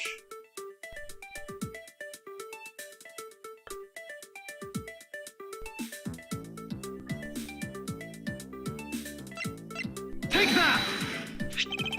These footprints. In which direction do you think these are headed? And that would be the in-flight shop. Correct. They are headed to the direction of the shop. But they look so disconnected, they had all of a sudden. You're right to point that out, as they know if one continuous trail to the shop. However, there's another piece of evidence that connects the shop to our crime scene. Besides the footprints, what else points to the in-flight shop? Take that! Murder weapon. This little piggy bank is sold at an in-flight shop. It is sold there and only there. It's not displayed here in this lounge. How then did it find its way here? Don't you find that tiny bit suspicious? Such a trivial point. It really matters you prepared it, take it to the shop first before coming here. Doesn't prove you are innocent at all. Is there no way to win with this man? If I may. What is it? You see, well, it's just what Mr. Edgeworth says. Oh, why do you know this so well? Well, it's just that Piggy Bank was there at the shop. I saw it with my own eyes. And when was this? It was maybe around 5:40 a.m. Isn't it just before we hit the patch of turbulence? That's right. You were at the shop just before the turbulence? Yes I was. Come to think of it. Mr. Neer, when I found the body, I believe you came out of that door. Yes, I did. And what is beyond that door? That's a flight attendant's room. So then you were on the first floor? Yes. I had to do something in the shop in the flight attendant's room. So I went to the shop first and then the flight attendant's room. Are you saying you passed by me at some point? Yes, you seemed really into the issue of Sky Magazine when you were reading at the time. I don't suppose you noticed me walking by. I really recall someone walking by, but I didn't take notice of who it was. Anyway, the piggy bank was definitely there at the shop when I went there. Why did you go to the shop in the first place? I went there for a work-related matter. Work, you say? Yes, and upkeep of the shop is also one of my responsibilities. Why have you not said anything about this until now? What is what I want to know. In any case, I believe it's clear that the shop needs to be investigated as well. Shall we head over there then? Well, what is it now? Aren't you forgetting something, Miss Rona? Don't you need the captain's permission to check the shop? No, I haven't forgotten, but I have already asked him the permission to search the entire plane. So I think we're alright. Huh? That's weird. What is? Well, I just talked to the captain, see, and he said that he didn't give you permission to do anything like that at all. What is the meaning of this, Miss Tunero? It seems she's lying. Go on, admit that you are. You said you have permission to search all over, but you don't, and yet, here you are. You flight attendant, what are you trying to do? Pull the sheep over us? The captain's calling for you, Miss Rhoda. Oh, but don't worry. I already got permission to search the shop from the captain. See, unlike you, I do things the right way. Miss Tunero, why would you do such a thing? Please excuse me. Looks like I get to be in charge now. Please go back to your seat, Mr. LeBlanc. Now then, Mr. Edgeworth. If you would follow me, I will be your guide from now on. There's something about Miss Tunero has been plaguing my curiosity, but right now investigating the in-flight shop is my top priority.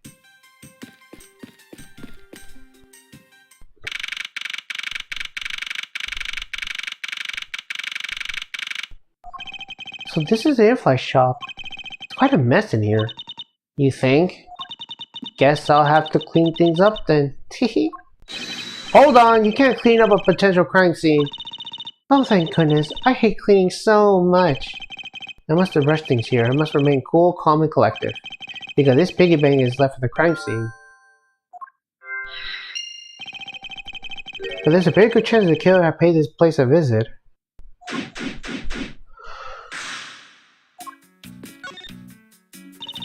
I don't know much about the shop, but you can still ask me whenever. So what do you think about what has happened regarding this case? Oh, I don't know. I think you're the killer though, Mr. Edgeworth. I can assure you that I'm here in the shop to prove just the opposite. Yeah, but it was me that got you the permission to look around. You know, so don't forget that, okay? How am I supposed to thank you properly since I'm falling asleep? Well, you know what you really show your thanks? You see that item for sale over there? Sorry, but you're going to have to make do with the words of appreciation. What are these? Oh, those are our company's completely original line of suitcases.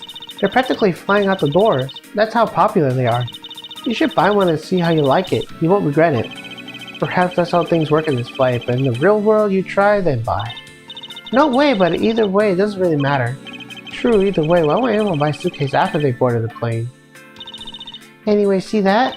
Just look at all the Captain Ugo heads planning on there. Cute company mascot, isn't he? You're paging on with a lot of care. Doesn't he look like he's about to jump at you? It is certainly making something jump inside my stomach. Huh? Well, I guess there's no fooling your refined taste. You look like you really wanted to get one. And I thought I was going to finally make a first sale, but you saw right through it. Glad that's done though. Never try to make me give you a sales pitch ever again, okay? But never shown any interest in it to begin with. It really is pretty horrible, isn't it? You want to know something? This suitcase was designed by Miss Rhoda. Miss Tunero designed this? Yeah, it was a company-wide contest. Well, it does have a very sharp design sense. Sharp, like stinky sharp cheddar, baby. I really had no idea why the bigwigs decided to go with it, so it's so bleh. Miss Tunero designed this, isn't she? Definitely not what I expected. Ah! You okay? I'm fine. Please watch yourself, Miss Meal. Letting a suitcase really roll around here has gotta be a safety violation. Here, I'll pull it back.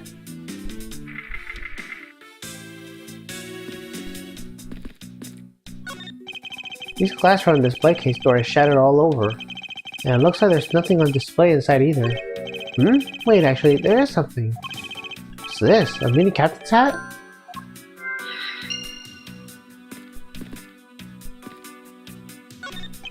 There's a wide selection of souvenirs on sale in these display cases.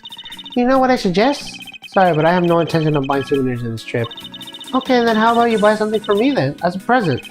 I can't think of a single reason why I want to buy you anything. But I had an eye on that pendant for such a long time. Try paying some attention to me when I ask you something and then we'll talk.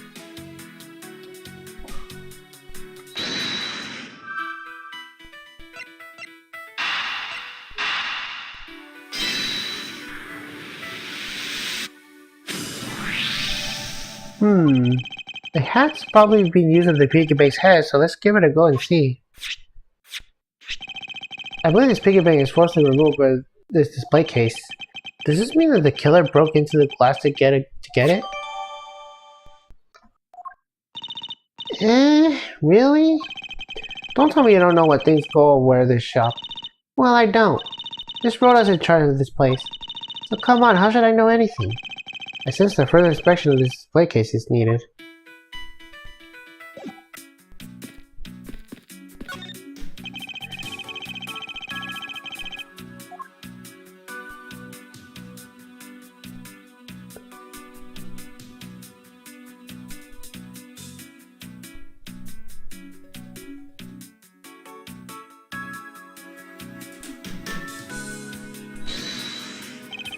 Is this spot somewhat connected to any of the evidence I hold? There's definitely something very unusual about this. About what? If the killer had broken the glass to get the Captain's Elgo back, there should be a shards of glass inside the case itself. Ooh, I see. I guess that should be like that. Why, but there's not a single piece of glass inside the display case. Nope, there isn't. Which means that the glass was broken from the inside out. Piggy bank must have fallen over from the turbulence and fell right through the glass. Yeah, that's for sure. There's so much glass all over the floor. I'm willing to bet that this head was knocked on its head at the time too. That's nice.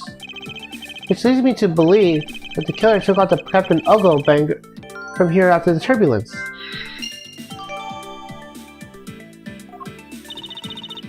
Zzz. Take your power down to your own time, Miss Neal, and listen when I'm talking. What? But the murder occurred during the turbulence, which rules this piggy bank out of the murder weapon. So you mean the bank's not the real murder weapon? It's a fake? Yes, that's the point. In this point, it's a real possibility. But then when the killer went up to take the Captain Ugo, they broke the glass by accident? The display case is locked, so that's highly unlikely. Yeah, but there's one other person who could have. Oh, who would that be? Miss Rhoda, of course. I mean, she's the one who's in charge of this place, so she has the keys to everything. Miss Rhoda Tenera, huh?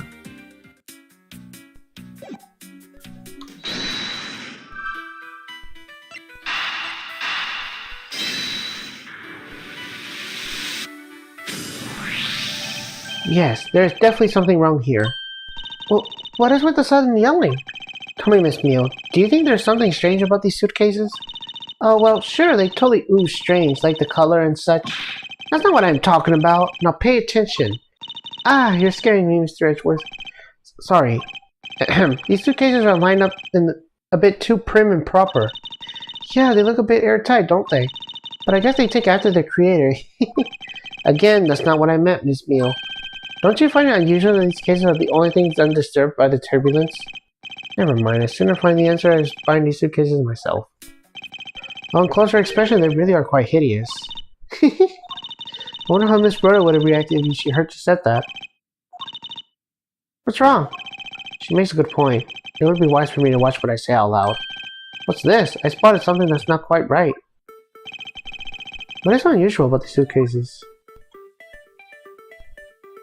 Take that!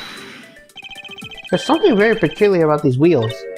Huh? As in, there are no stoppers at place on these. Without the stoppers, one would think that the turbulence would have sent it flying. And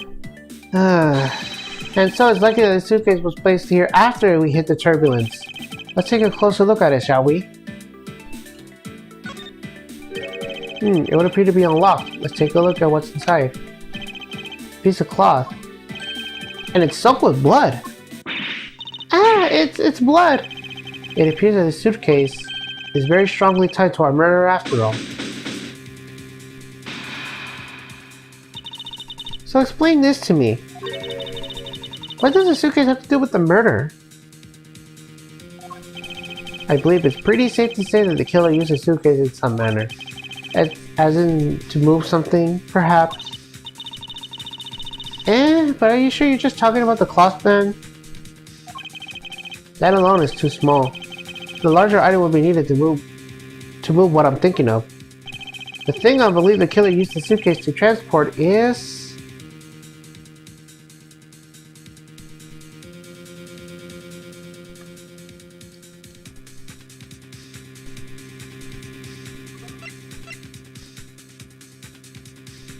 Take that! something that would fit inside a suitcase that is also covered in blood. Sounds like a dead body, doesn't it?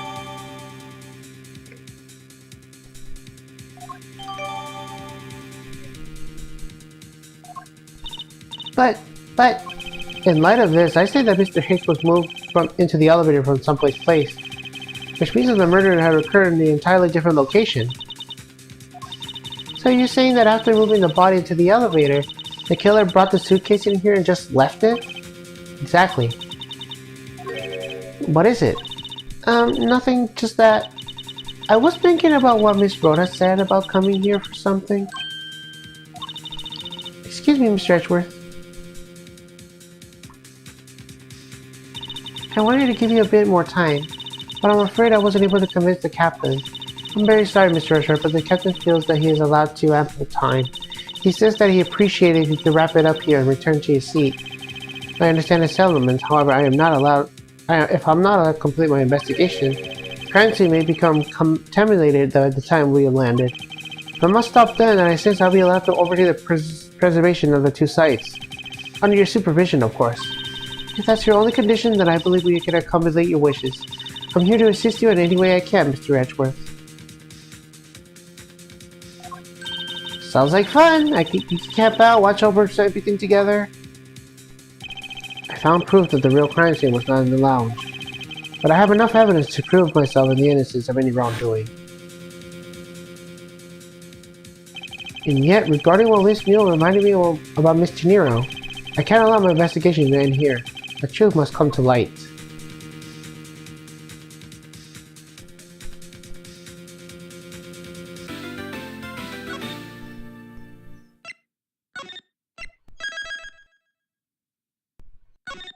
Alright, let's go.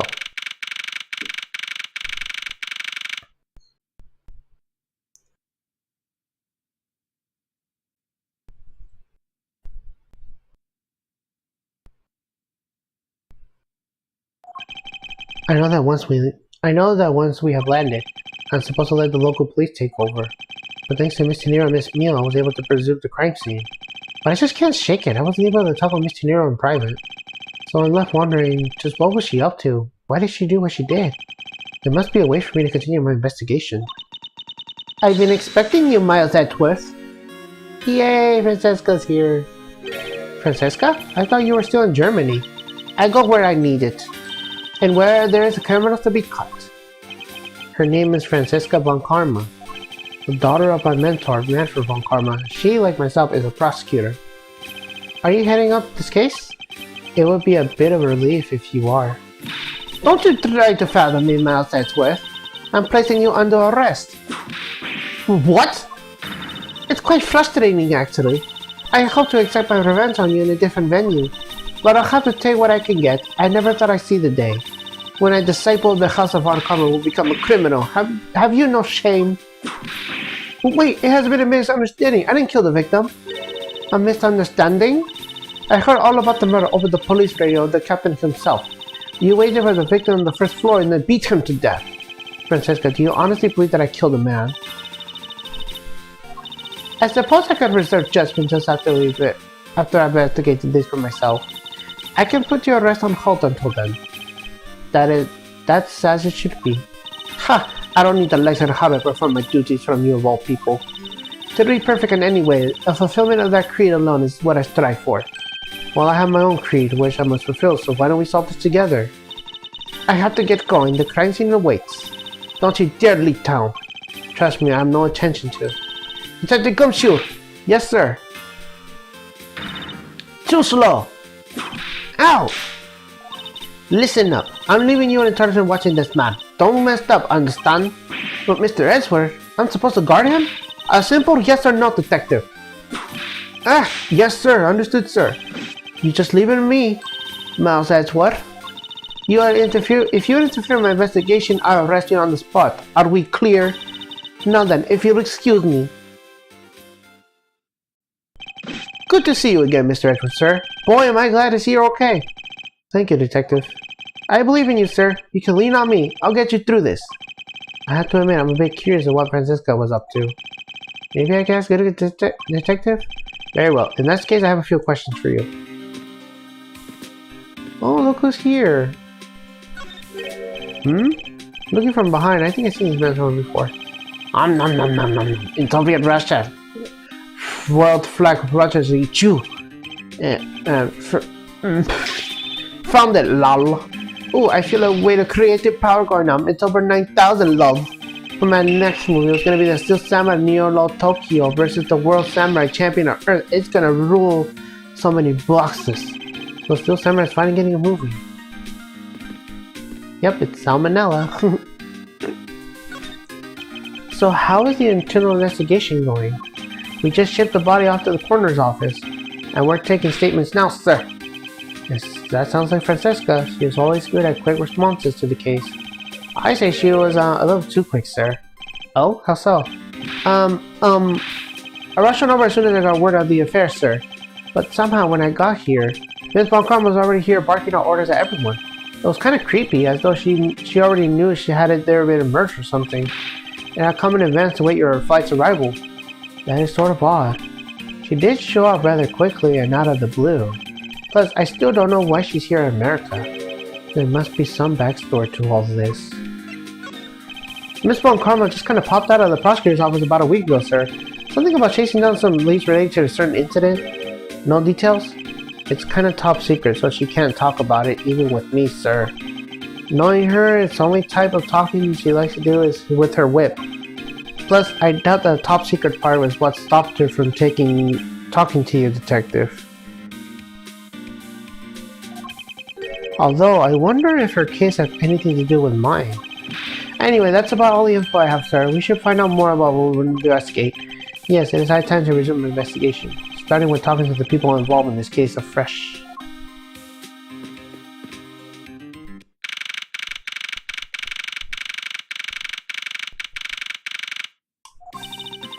So you must be the captain? Why, yes, I am. And who might you be? I am the prodigy prosecutor, Francisca Von Kama. I have a few questions for you. Don't you dare, Captain, getting friendly with another woman. I'll never forgive you if you do. What are you talking about? I only have eyes for you, my dear Cammy. I wouldn't bet money on our dear Captain to be much of a reputable person. Sure you don't want to ask the Captain some questions, sir? He wasn't a cop the entire time. I highly doubt he would know anything of use.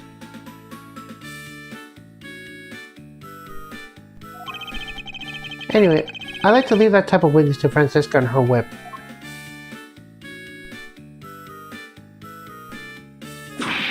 Ah!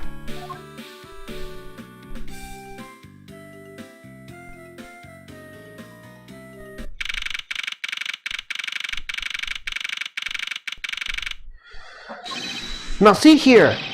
Ah! Sorry. I'm sorry! How long do you intend to hold me? Is it possible for me to be a criminal, I told you? Mr. LeBlanc? Oh, it's you. Tell this man to stop stopping me from going. Time is money. I don't have even 1 second to waste my time to spend. There is one more accolade we should do. It relates to this. This was my seat. Wow, you read law books even when you're flying, sir? Were you expecting anything less? Now come along, we must hurry to the crime scene. Hold on a sec. There's a different book stuck in here. The Steel Samurai's event. Check the gumshoe. Am I going to have to charge you with invasion of privacy?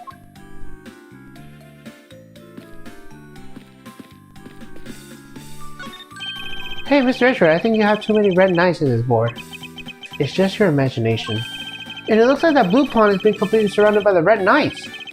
So you're seeing things. Now you're seeing things? Sir, I don't think you're supposed to have a lot of same pieces like in checkers. I know that, detective. What do you take me for? See? A prosecutor's true passions. For examining Edgeworth's seed for investigating a gumshoe. Yep.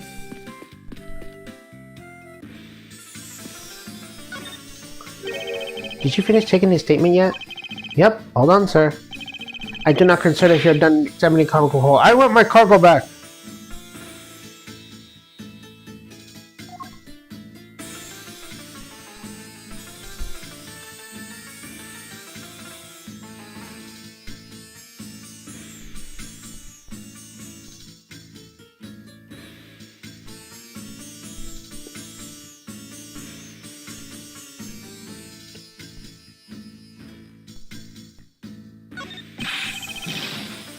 If you make a single scratch on my art, you will pay. Art? What sort of art? Mr. LeBlanc is an art dealer, so he got a bunch of artwork done in the cargo hold, sir. There's practically a mountain of them, large and small. From folk costumes to store statues, I sell all sorts of arts. Folk costumes? Speaking of which, Mr. LeBlanc's hat. It kind of looks like the other piece of cloth.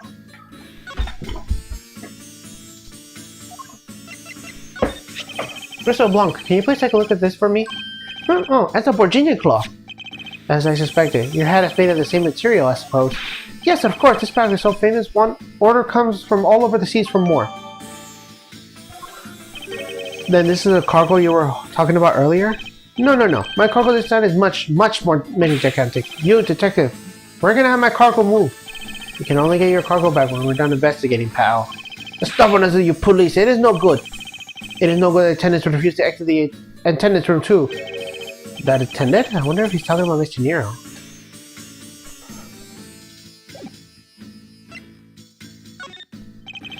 What did she mean by that attendant, Mr. LeBlanc? She was taking the attendance room for her interview. And then they still had not come out yet. They make no sign of coming out either. I was finished my own interview much earlier, quicker than her. Why is Mr. Nero's interview the only one taking up so much time? Miles Edgeworth, you were given free rein to examine the plane, were you? Yes, I was able to obtain the cooperation of the flight attendant. Speaking of the attendant, I'd like to speak with Mr. Nero. I wonder if you might grant me permission to enter the flight attendant's room. Before I do, you still have to clear up a few issues surrounding your own circumstances. I understand. You may have tricked those attendants with your sophisticated talking, but you can't pull the wool over my eyes, Miles Edgeworth.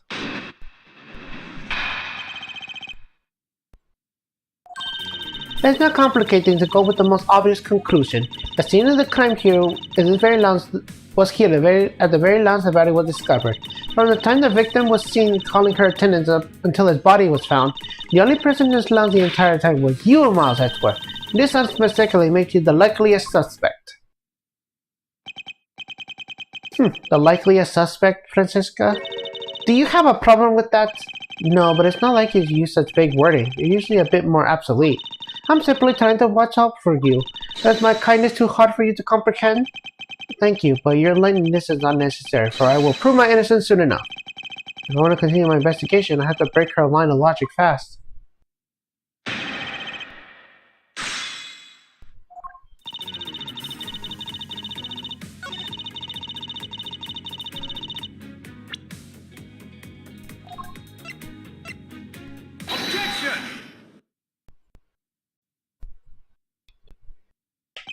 It would appear that you did not have all the information you need after all. And what does that mean? I found a nice piece of evidence just before I was forced to stop investigating. A piece that proves that the body was moved in a different location. The killer used his suitcase to move the victim's body, meaning that the real scene of the crime is not this lounge at all. Objection! Now who's the rationally jumped to conclusions? Excuse me?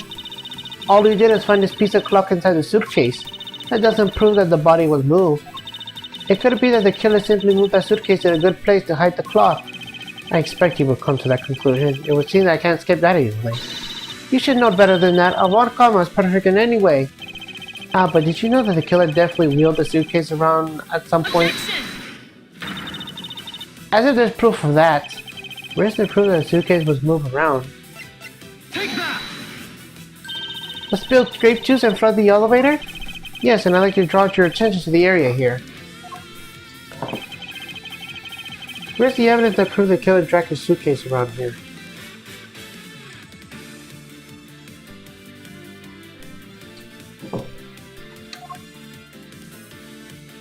Take that! The mark here. Wouldn't you say it looks like suspiciously like tracks and two wheels? I suppose. Furthermore, there is also grape juice recited the wheels of the suitcase. This means that the suitcase containing the victim's body definitely passed through here. I suppose this means that the killer did move the victim's body from somewhere else. I'm glad you come to your senses. Objection! Not so fast. This still doesn't put you in the clear. Not by a long shot. Alright, I'll be right back. I gotta take care of something.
Okay, I'm back.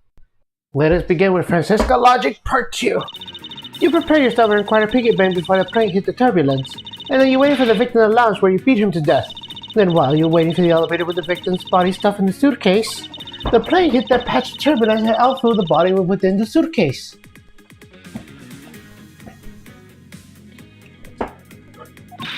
With no way out, you hastily place the suitcase back where you have taken it from, and pretending to have discovered of the body.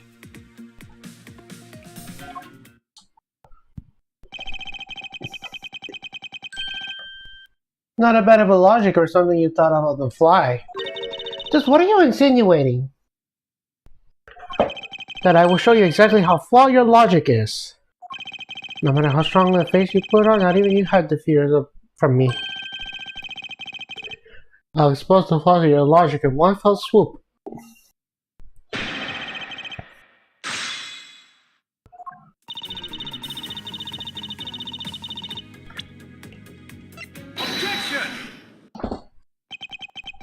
The fact that you took this piece of evidence into account in your testimony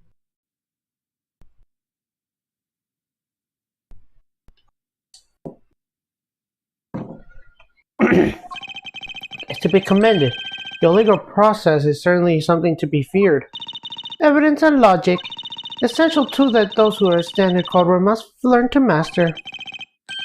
But what if there is a fake piece of evidence thrown into the mix? A fake? The Captain Ogo Peggy Bank is such a fake. It is not a real murder weapon. What? The timing when the bank was taken from the shop is important, and it was taken after the turbulence had occurred. But then what about the blood on the bank? What do you make of that? I assume it was added after the murder when the killer fabricated this weapon. Looking at it this way, the killer basically did three things after the turbulence. After exiting the elevator, the killer brought the suitcase to the shop and left it there. And the killer proceeded to pick the bank off the floor and took it to the fabricated fake murder weapon by hitting the victim on the head. Finally, the victim's wallet was placed on my personal in my pocket, to be precise. Everything was done so that I could be framed for the murder of Mr. Akbe Hicks. You there! Yes, ma'am? Other than the piggy bank, was anything else resembling a murder weapon found? We didn't find anything in the lounge or in the shop that could be used as one, ma'am. Most of the items that could have been used were broken during the turbulence. And the remaining items all tested negative for any traces of blood. I see. The amounts I appreciate your stall tactics are at an end. But it's possible that it's just hidden somewhere, sir. Eek! If the criminal had wanted to hide the weapon in a safer place, I think the weapon would be just hidden in the same place as the bloody cloth. Exactly what I was thinking. Because the cloth was hidden inside the suitcase, it signals to me that the killer had not prepared a more secure place to hide the evidence. Which means that the real murder weapon is either still on the murderer's personage, or is still in the real crime scene. Objection! There is one more possibility, and that would be that the piggy bank is in fact the real weapon. But didn't we just... Let me finish. The killer took the bank out from the display case before the turbulence by opening the lock on the display case door. And it was that time that the glass paintings of the door was broken. I think it's a perfectly reasonable line of thinking, would you? Let's see, so that means that the killer had the key to the display case? Francesca, the person you're talking about... Not so fast, I'm not finished. The person I'm talking about also committed another sin. She tricked the captain and granted you permission to conduct your investigation. Yes, it is the sin of lying. Speaking of which, I recall you said you wish to speak with her. Yes. Very well, permission granted, but only if I can sit in your interrogation. Did we understand each other? I have no intention of interrogating her, but you are welcome to accompany me if you so wish. This senior is on the flight attendant's room. Let's move.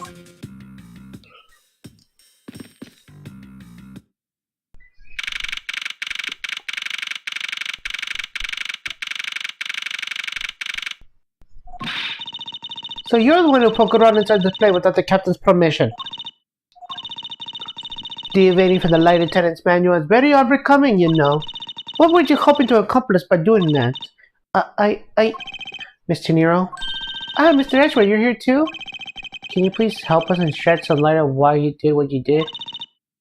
Alright.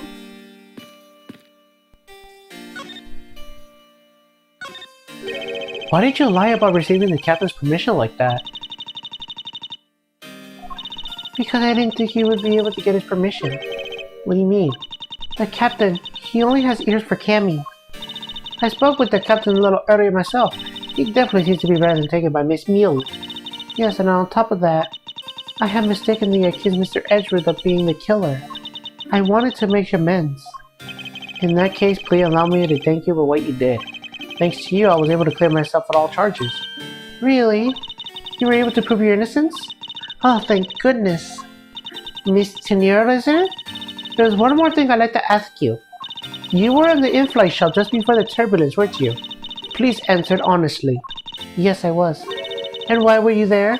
Well, Why the sudden hesitation? Francisco seems to be struck in a nerve.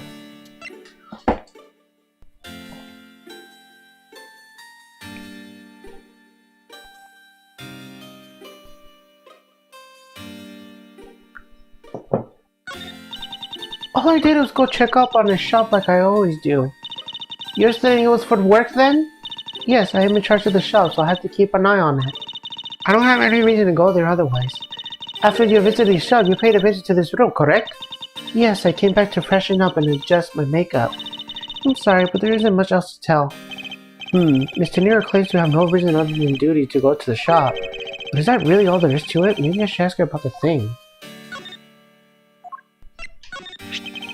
Can you please take a look at this for me, Mr. Nero? Oh, that suitcase! Yes, about the suitcase. You were the one who designed it, correct? And I think I figured something else about it. This suitcase is the reason you were in the shop, isn't it? There's nothing you won't find out eventually, is there? Won't you please tell me more about the suitcase? Yes, I might. Well, I was interested in seeing how the suitcase I had designed were selling. I know that as a service professional I'm not supposed to care. But I really wanted to know. And I was glad to see that it was the last one there. The last one there? So you're saying, Mr. Nero, that the suitcase in question was the last one? Yes, they're just so popular they're practically flying off the shelf. Not exactly the impression I got. The one in the shop is most definitely the last one. Well, we're currently looking at the suitcase. Really? Then I guess we sold all of them. Thank you very much for taking the last one. I didn't say anything about buying it. Then say you buy it. I'm sorry, I can't. But why? I think it will great with your complexion, Mr. Edgeworth. It really suits you. I guarantee you personally as a service professional. Well, that is, how do I say this? It's hideous. What? Maybe that was a bit too direct. Moving on, my issue with the suitcase isn't the design, it's the number of them remaining. Remaining? There were 2 suitcases in the in-flight shop when I investigated it. 2? But that's impossible. I'm sure there was only 1.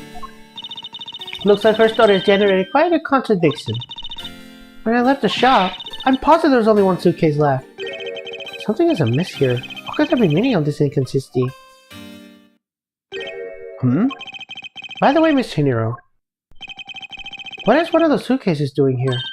I thought you said there was only 1 left. That one is, it's mine. I used it for a very long time now. She's used it for a very long time? I think not. Miss Tenera, I appreciate you wouldn't lie to me. Excuse me? I don't believe for even 1 second that you used this for a very long time. What proves that this hasn't been used for nearly as long as Miss Tenera says? Take that! Tell me, Miss Tenera, is it also your habit to keep a price tag for seeing in your suitcases? What is the meaning of this? Why would you lie about a suitcase? Despite having faith in her design sense, the sales numbers made her cry bitter tears. The truth is becoming increasingly clear to me. Miss Tenera, I think I understand. I know what you are trying to hide. Now then, this suitcase was originally in... Seeing as how the price tag is still on the suitcase, one can only assume it was out in the floor sale of the shop. And the person who bought the suitcase was... Take that! It was you, wasn't it, Miss Tenero? I hate to say this, but this suitcase that you designed, It hasn't sold very well, hasn't it? You saw how poorly the design that you poured into hard was selling, and you were deeply hurt. That's why you wanted to make it look like it was selling by buying it yourself. Isn't that right? Then the reason you went to the shop I came back was... I'm sorry. All I really have is my jaw. I was overjoyed when my design was chosen. I thought that maybe I have finally accomplished something. But that suitcase didn't sell well. It's because of the design, isn't it? All because it has, you put it, hideous. I can't say they chose a great place to which they sell them either. We weren't selling a single one, they were just sitting there collecting dust. I felt so bad seeing them there day in, day out. So I decided to buy one for every flight I work on. You buy one every time you work at a flight.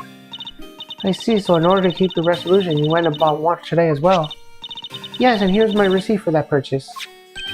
This receipt is clearly timestamped 5:40 a.m. 1,200 for that, eesh. That would have been a ripoff for sure. The truth is, there's still a bunch of them left unsold.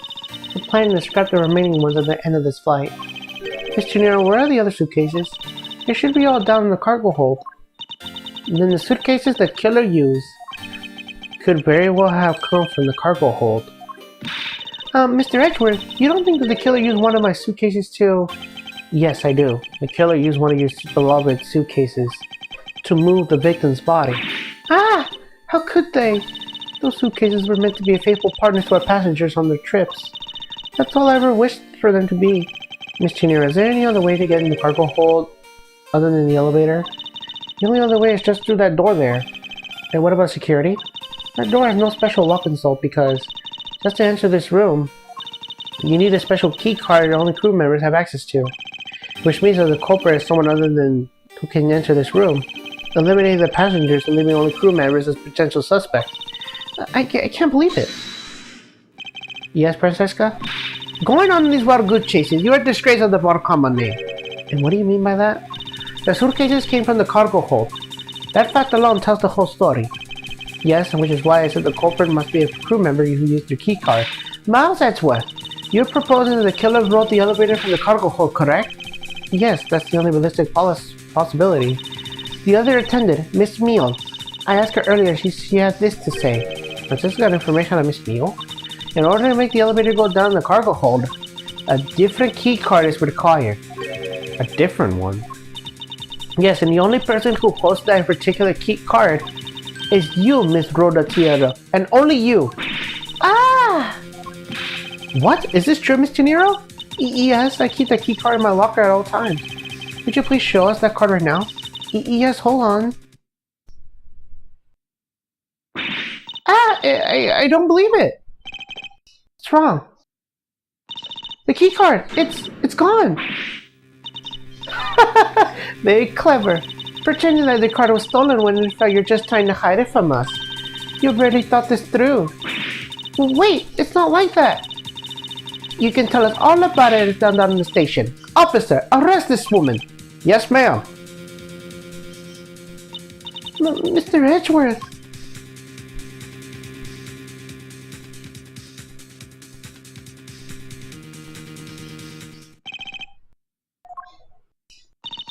What's wrong? There's disbelief written all over your face. Francesca, I know you're a lead investigator in this case, however... Hold it! Don't even think about wasting any more of my time. You know the rules as well as I do. Evidence speaks louder than words. Even if this is a courtroom, the basic tenet still applies. I intend to investigate the cargo hold now. What will you do, Miles Edgeworth? I intend to do otherwise. Likewise. Alright! That part is also done.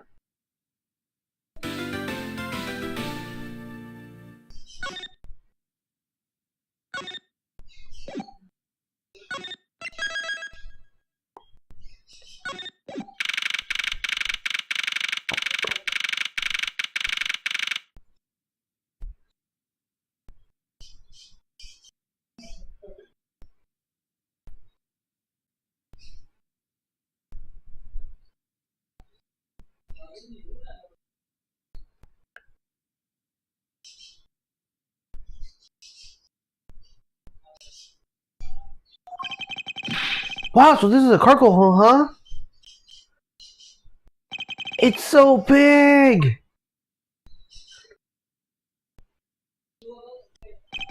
This plane is a special model. It has both a super large cargo hold and ultra luxurious first class seating. So this is the real scene in the murder? There's certainly a high possibility of that, which is why we're here, correct? Okay, let's get investigating, sir.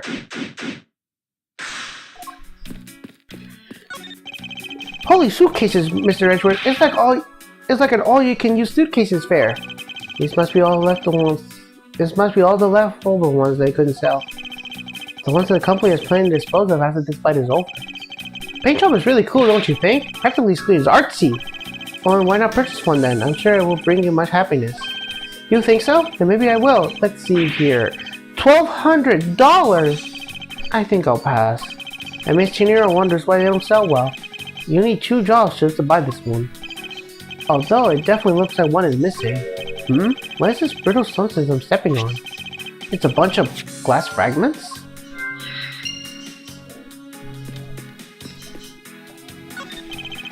Keeping track of this many pieces of cargo hold must be taxing on the cargo crew. It sure brings my memories when I work as a part-time mover, sir. By the looks of his eyes, he's waiting for me to ask about the rest of the story. And no matter how he pours up his puppy, I'd have no intention of doing so. Hey, what's with the suitcase, pal? It's what the victims checked in, sir. So this suitcase belongs to Mr. Hicks. I don't think he'd mind if we take a closer look. There's nothing out of the ordinary here, sir. Wait, a file? And there's a photo of Miss Von Karma in it, sir. It looks like a profile of Francesca. Why would Mr. Hicks have a file on her?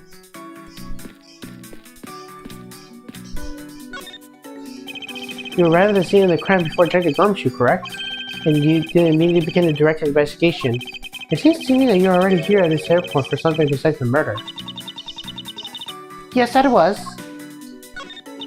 I've been following a very large and involved governmental level international crime, but it's much too large for one person to take on alone.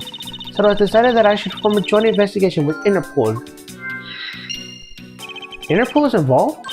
It is a top secret organization. I can't really tell you any more than I already have.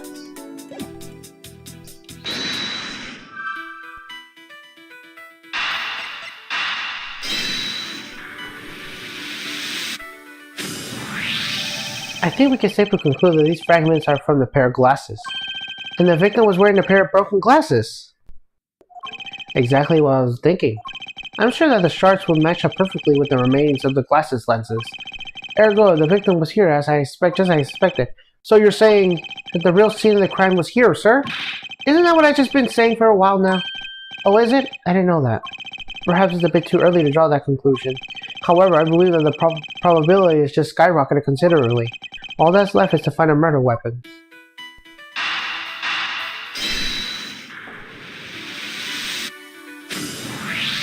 Now, why would Mr. Hicks have documents providing Francesca? Oh, I know. I bet he's a real fan of Miss Von Karma, sir. Francesca said that she had come to the airport as part of the Interpol investigation. Oh, maybe Mr. Hicks had heard that she was coming here and he followed her. Detective, I think it's more likely that Mr. Hicks wasn't actually Interpol agent Hicks. I think Francesca has some explaining to do. You came to this airport reminiscent with the victim, didn't you? Nonsense. What were you talking about? You found a profile detailing information about you in the victim's luggage. I suppose it was prepared for him that he could recognize you when he landed, which makes him not Mr. Hicks, but rather Interpol agent Hicks. Am I correct? I should have known you figured it out, Miles. But it looks like they got him to win first. So he really did come here to receive an Interpol agent then. Yes. Agent Hicks was on the trail of a very large international smuggling ring. He went undercover to investigate this crime, and it was I who put him on the case. I was supposed to receive a call from him on his cell phone once he had landed. I never expected to receive a call about his murder instead. I think we now have pretty definitive evidence that Agent Hicks came down here in the cargo hold. But what is he doing down here, sir? There's nothing but luggage. Oh, I get it. Maybe he forgot something in his suitcase and came down to get it. Ow! Agent Hicks came down here for work-related reason. Of that, I'm sure. Yes, I'm sure he was here to investigate a smuggling operation he was observing. Francisca, do you know exactly how he intended to pursue his investigation? No, unfortunately I was going to find out from him after he landed. I see, but this raises another question. A normal passenger can access the cargo hold on their own.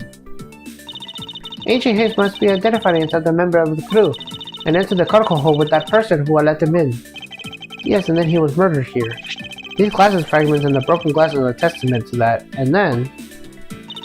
The killer put Agent Hicks in one of the spare suitcases and they entered the elevator, but while they were riding up, the plane just hit a patch of turbulence. And because of the intense shaking, the suitcase popped open and Agent Hicks' body flew out. At the same time, his wallet fell out of his pocket, filling his contacts everywhere. Which explains why there is money scattered all over the elevator floor. I think it's pretty easy to say who the culprit is at this stage. What? Really, sir? I know what you're thinking, Miles Edgeworth, but the killer can be none other than Miss Rhoda Tenero.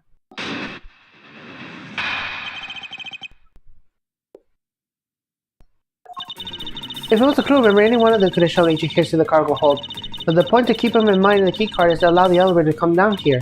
The only person with such high-level access is Miss Rhoda Tenero. I think that's a pretty decisive piece of information, wouldn't you? I know what she's trying to say, but I'm not certain it's as simple as that.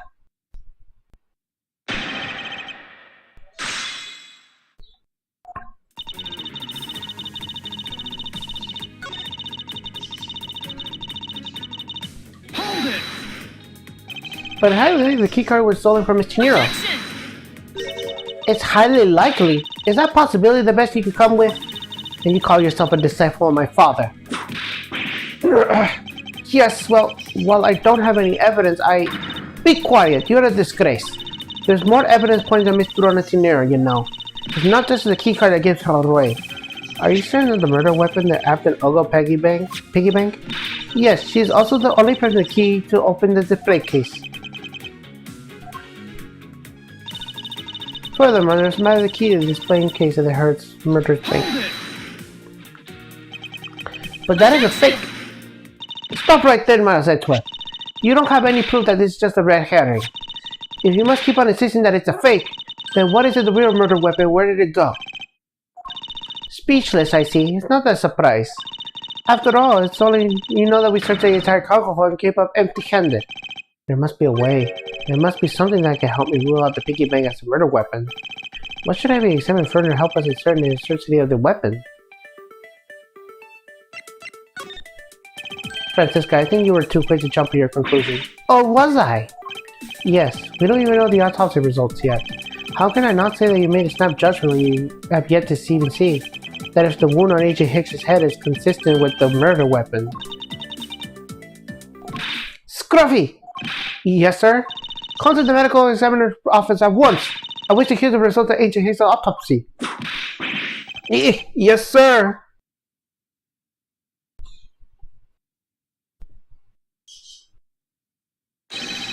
We got a big problem, Mr. Edgeworth, sir! What is it, detective? They're still doing the autopsy, but they say they already know this one thing for sure. Report, now! The doc said that the one giant bruise from the beating from his shoulder down to his mid-back. From a victim's shoulder to his mid-back? He was beating over such a wide area? Well, I say maybe it's a sign that the killer had a grudge against Miss Agent Hicks.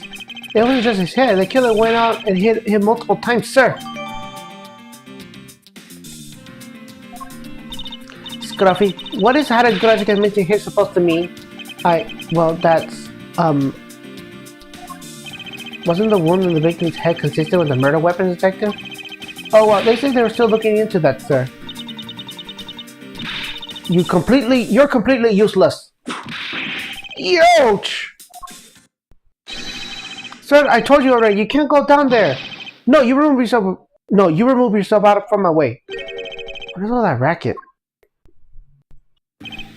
My luggage, my cargo, they're mine, and I demand you return it to me.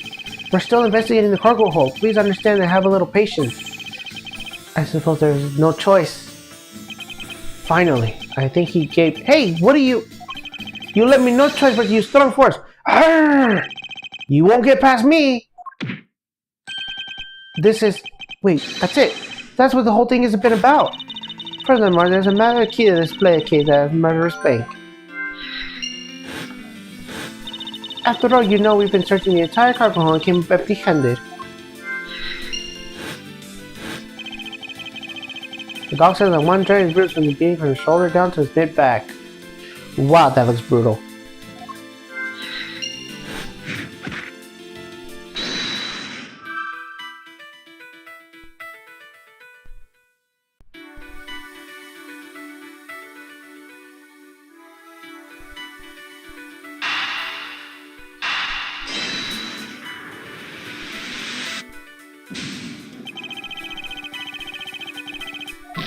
Wrong one.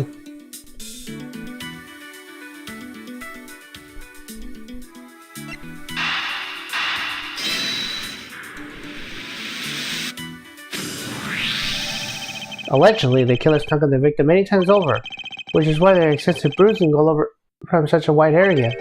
But is that really the correct conclusion to draw from the evidence? The bruise from the shoulder and the middle of his back is one continuous mark, which is more suggestive of a single blow to the back. If that's the case, then the piggy bank is much too small to have caused that. Therefore, the murder weapon must be something far bigger.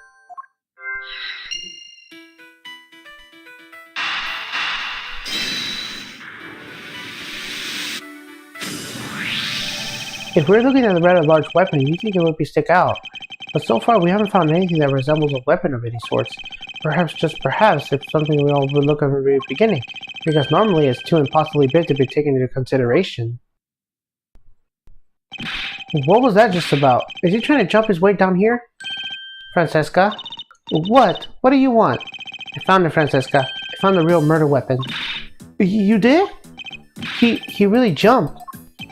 We didn't realize it until now, but the answer has been right in front of us this whole time. You might have been hurt. We should check out on Circe.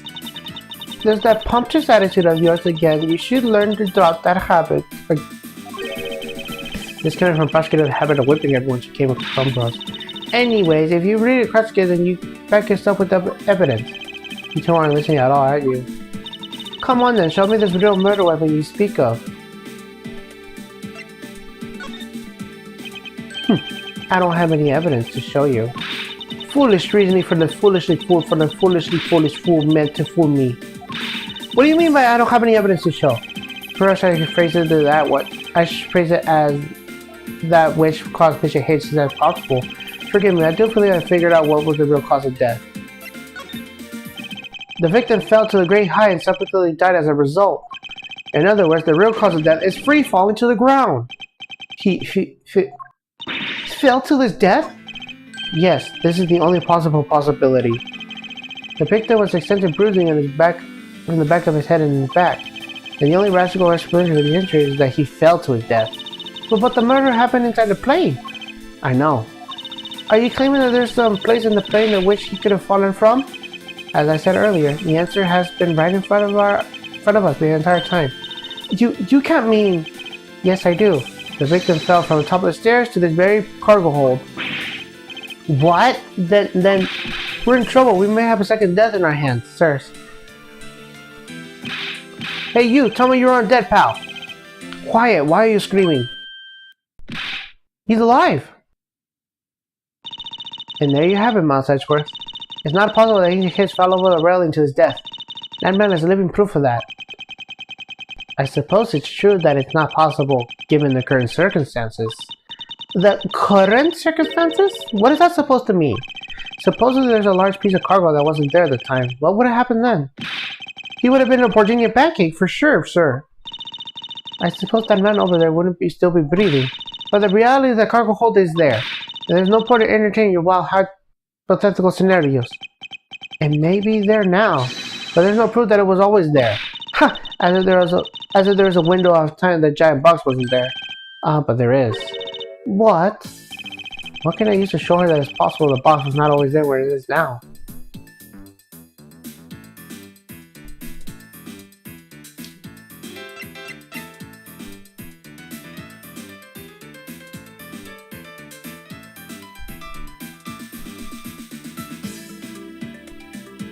Take that!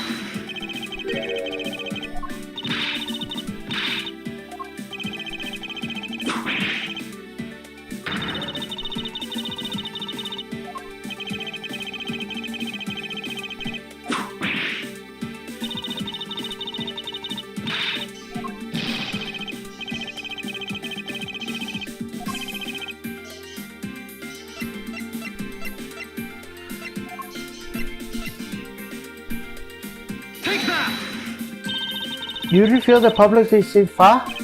Yes, the flight had a short layover to St. Fa in order to refill. But that wasn't the only reason for the layover. We also transferred some cargo. What if the box in question was only transferred onto the plane at the time? To further prove my point, let's take a look at what's next to the box in question. It's labeled Singfa Express. Correct, meaning that it's loaded with the plane in Singfa.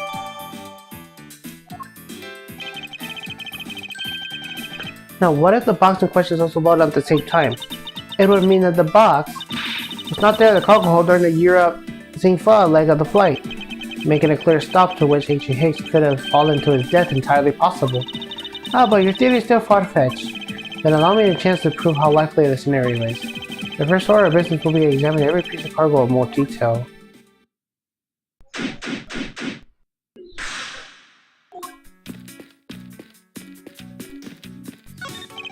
Keeping track of this many pieces of cargo must be very taxing on the cargo crew. This sure brings back memories of when I worked as a part-time Uber, sir. By looks of his eye, rest of his story, but no matter how much he pours his puppy eye, I have no intention of doing so. That's the same one.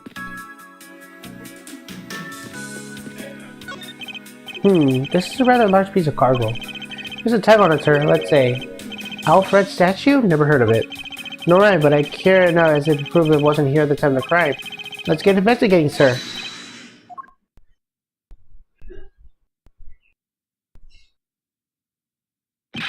Look here. Do not go touching my possessions without my permission. Don't rush up on me like that, pal. So this belongs to Mr. LeBlanc, doesn't it? I should go see what else I can find out from him. I take it that this large piece of cargo belongs to you, Mr. LeBlanc? Of course it is mine. I shipped a fine piece of art from Europe. The Alfred statue is worth 10 million cents. No, maybe much, much more. Mr. LeBlanc's reasoning for choosing this plane must have been large cargo hold. 10 million cents? I should you just try to calculate how much packets of noodles that makes, detective. Darn, how did you know that? I feel you keep getting better and better at seeing right through me every year. Though I go each revolution of this planet around the sun, I have a distant impression it continues to madly spin in place. Hey, Mr. Edgeworth, so that 10 million cents, is that in euros or in dollars? Does it really make a difference to our case? Mr. LeBlanc, is there a chance that your cargo is related to a murder case? I was wondering if you would allow us to examine it a bit closer. It's very positive piece part, so no, there will be no touching.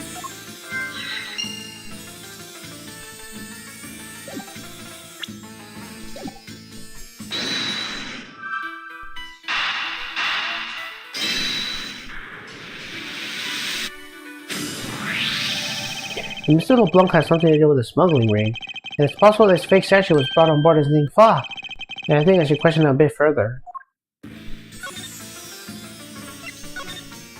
About your statue, Mr. LeBlanc, I wonder if it might be a fake. What? How dare you say my art is fake? I suspect that your statue might be a target of the international smuggling ring. Don't say such financial things, those thieves would not even dare. I have a certificate of my cargo right here. Do you mean the cargo certificate document? Mr. Sinclair Blanc, why didn't you say so earlier? Please show it to us at once. I can't read this. What does it say? It says the plane is the cargo was put on hold on plane in Europe. And there you have it, Miles. I put it too bad for you. This statue was brought on board in Europe just as it states in the certificate. No, that's... Which makes that there never was a window to tell which the statue wasn't sitting there.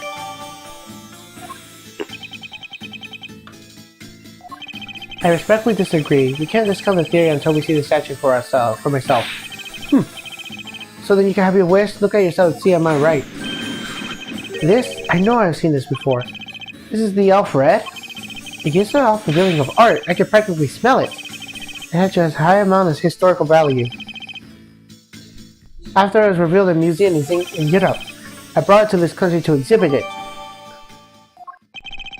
I believe a closer look is warranted here. So this is the infamous Alfred statue. What is it, Mr. Edgeworth? Did you find something? There's something wrong about this picture. We should examine it in more detail.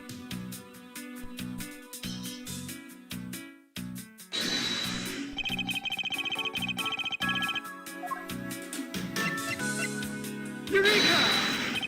These eyes are awfully orange, don't you think? Yeah, and pretty. They remind me of sunsets when I was in grade school, sir. I don't think you're seeing what I'm talking about. No, I do. It's really like the color of the sun when it's setting, sir. Ah, the memories. I remember standing out in the field, spinning with my arms out until I felt ill. I don't care about sunsets. Look, focus detective. What color are these eyes in this photo? Huh?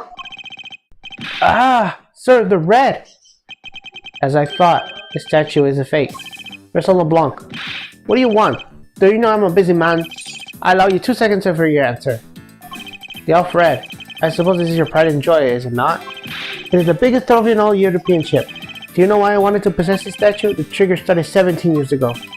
Better grab a chair, sir, so it's going to be a long story. Mr. LeBlanc, I regret to inform you, you have my heartfelt sympathy, but... What is that? Sympathy? For what? You'll see. I'd like you to compare the eyes. The large fellow there is very bright, pretty eyes compared to you. I wasn't talking about the two of us. I meant the eyes in the statue in front of us and the one in this photo. Why the sudden yelling now then? Oh! It is a photo statue that is displayed in the museum in Europe. What? Now do you see, Mr. LeBlanc? The statue before us is a fake. A fake? I believe that even further examination will be required. Now that we have confirmed that this is indeed a fake, there must be some sort of proof that this was brought on board on St. Fa. I will present to you evidence that will resolve this remaining contradiction.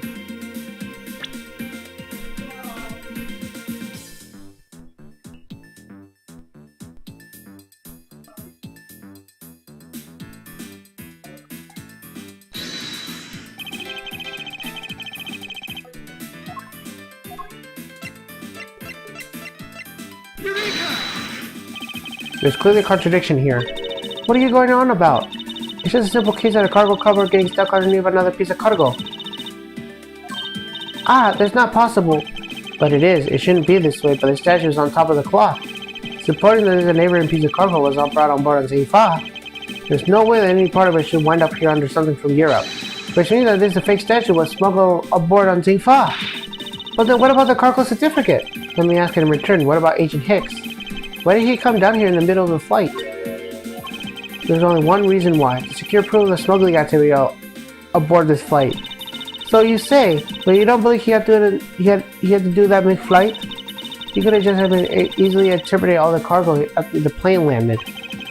That may be true, however, you have it backwards, Francisca. Sure, Agent Hicks could have waited until after the plane was landed, but he had reason to come down here in the cargo hold. Suppose he had found a fake in the airport, it would have been after the swap had occurred.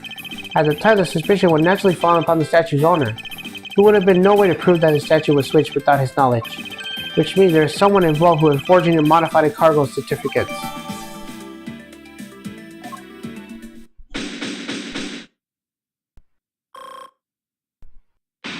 I recovered.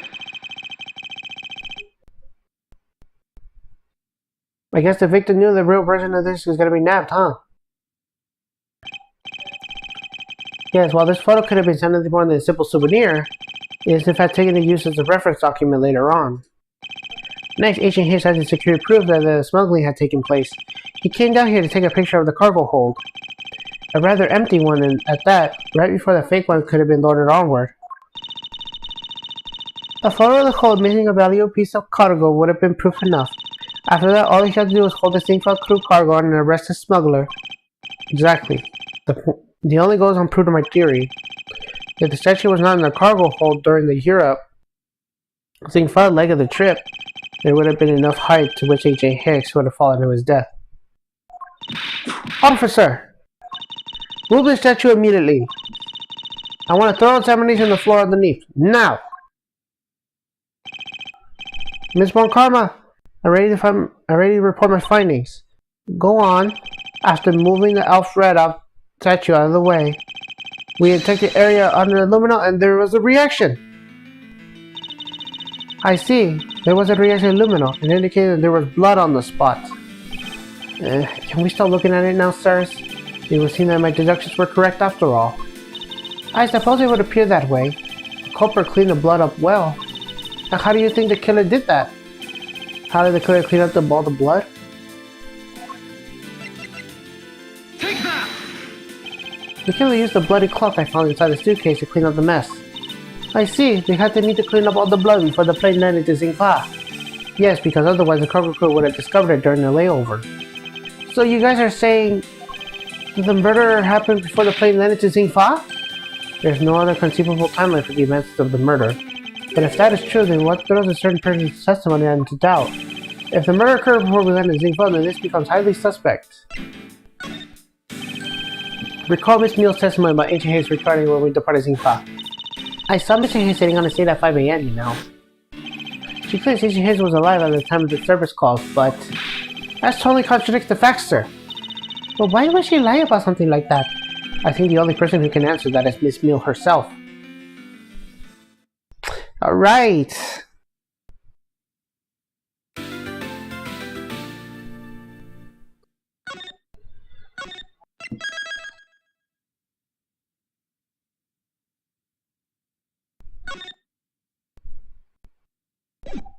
Alright, let's do this.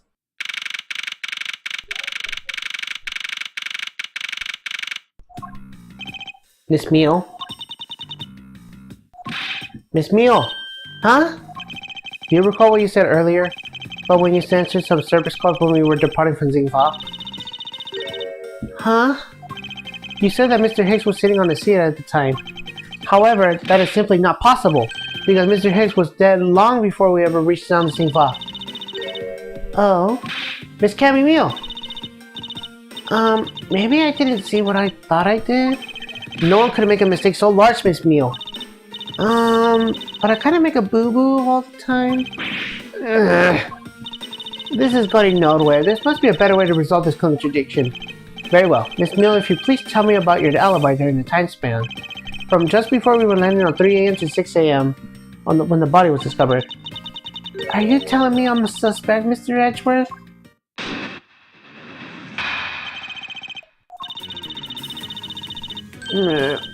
Yeah. From 3 to 4, I was, in the flight attendant's room all by my lonesome self. Yeah. From 5 to 6, I was, in the flight attendant's room all by my lonesome self. How is a man supposed to react to a testimony like that? Miss Mule, wake up!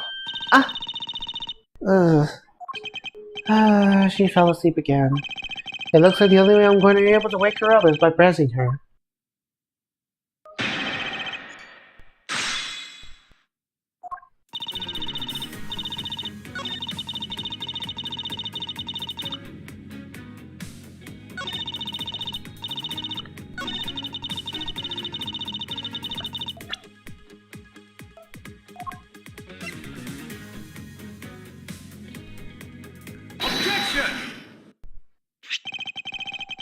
I wonder if you look through closely and take a look at the receipt, Miss Mule. Huh? A receipt? For what? It's for the suitcase Miss Tenero bought. Now, if I direct your attention to the timestamp, as you can see, it clearly says 5:40 p.m. Miss Tenero? Yes? Huh? Why is the killer here? I thought you had her locked up by now. I suggested that she be present as a witness so that we may straighten out your complex lie. Now then, Miss Tenero, between the hours of 5 and 6 a.m., you took a trip to first class down to the first floor at Flint Fly Shop, correct? Yes, I went to the shop to buy a suitcase. After which I went straight to the attendant's room to drop it off. And did you see Miss Mule there at the time? No. So, Miss Mule, where were you really between the hours of 5 and 6 a.m.? Miss Camille? Huh? The bathroom? I'll be the one asking the questions here. Yeah, maybe that's it. I probably just missed her. Made your calls, you know. Do you take me for a fool? That's a little too convenient to be true. But that's true. Cross my heart. I don't have enough conclusive proof to counter-argue her at this stage. You don't believe me, don't you? But please, won't you give me a chance and hear me out?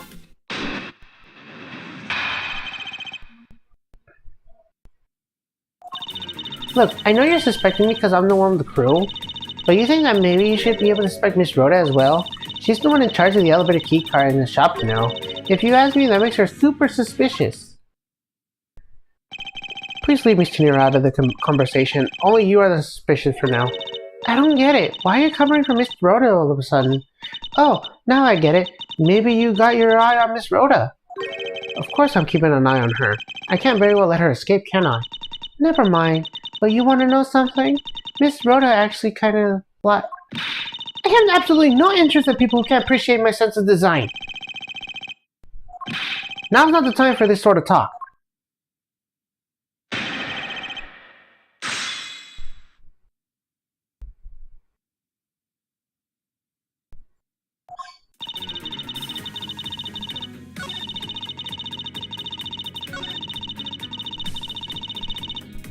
Hold it!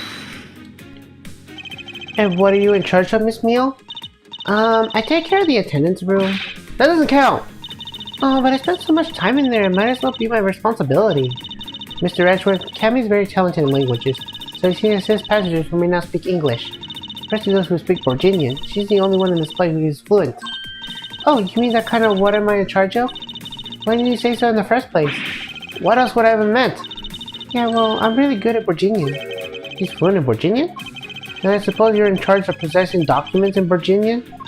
Yeah, I take care of anything that has to do with Borginian. Very interesting. If you ask me, that makes her super suspicious. Well, I'm in charge of the attendance room and some Borginian stuff.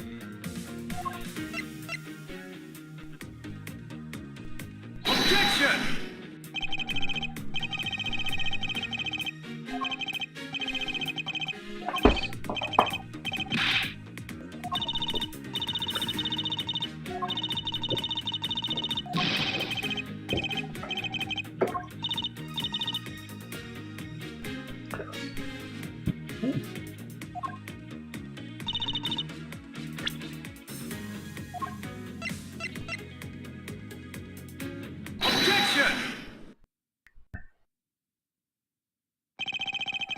So you're the only one in this flight who could speak Virginian, is that correct?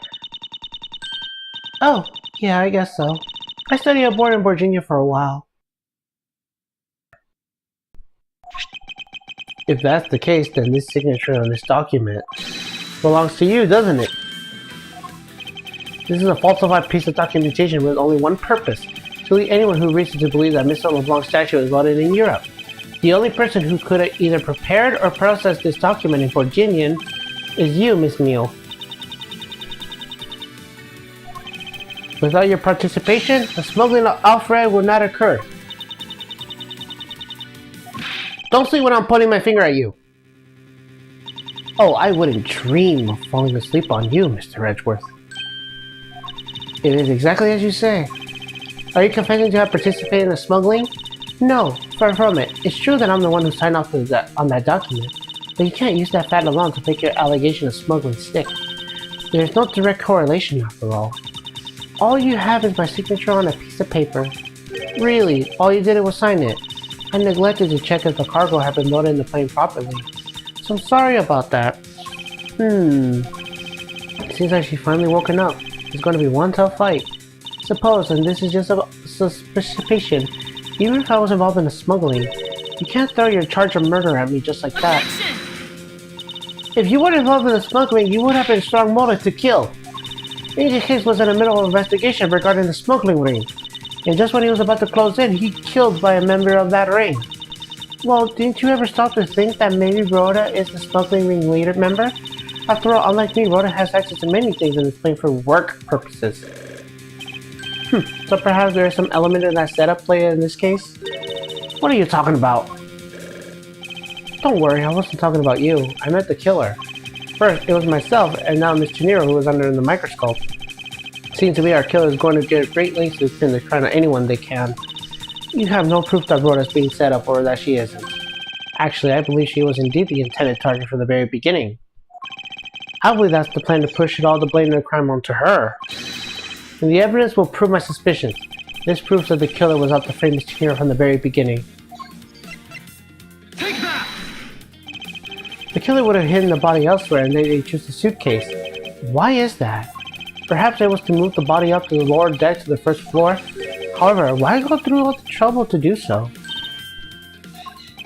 The only way all the actions make sense is if the killer wanted to frame Miss Tenero for the murder. Miss Tenero buys a suitcase for every flight she works without fail, and should her suitcase be switched with the ones containing the victim's body, then it would put her in a very tight spot. Unfortunately for the killer, turbulence put an end to that plan. There wasn't enough time to put the body back to the suitcase. Ergo, they made to do whatever it is at hand, adapted their plan, and tried to frame me as I lay unconscious on the floor in the turbulence. The killer then hid the body in the suitcase in an in-flight shop, and brought the piggy bank back to the elevator in order to fabricate my false weapon. A lot of work for a fruitless endeavor, wouldn't you agree? Sounds like the killer had a tough time too, huh? I mean, why did the killer need to frame someone like that badly anyway? That is because of the special circumstances surrounding this particular case. What special circumstances indicate directly the need to frame someone? The special circumstance is simply that the murder took place on the plane mid-flight. No matter which country, customs are very strict in this day and age. But no matter what you do, the chances that the body will be found is very high. Therefore, there are no other choice but to frame either Miss Chinero or myself. In other words, the only one who fits within the boundaries of the criminal's movements is not Miss Chinero nor myself, but you, Miss Chamomile. Only you and you alone could be the killer. And... Are you done already? I was just about to fall asleep again. Anyway, let's be honest here. You don't have anything on me other than the whole lot of circumstantial evidence.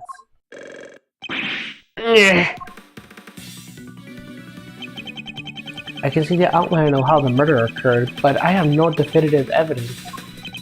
And isn't there a piece of evidence that's still accounted for? Something like I can't fit the big picture? Take that! I don't have any actual evidence. I thought not. But that's because it went missing and still is. Missing? What do you mean by that? In the complex puzzle that is in this case, there's one piece that I kept getting stuck on, and that is the victim's cell phone. Francesca, you were waiting on the airport on the phone call from Agent Hicks' cell phone. Or at least that's what you told me. That's right. But Agent Hicks' cell phone could not be found at the crime scene. You mean the killer took the phone with them? Precisely. I suspect that we were to find that phone that will lead us to the killer. Come on, get serious. If the victim fell to his death from that height, wouldn't his phone break as well? We won't know until we try a little experiment, won't we? Francesca, I'd like to ask for your assistance. You know the victim's phone number, do you not? Of course I do.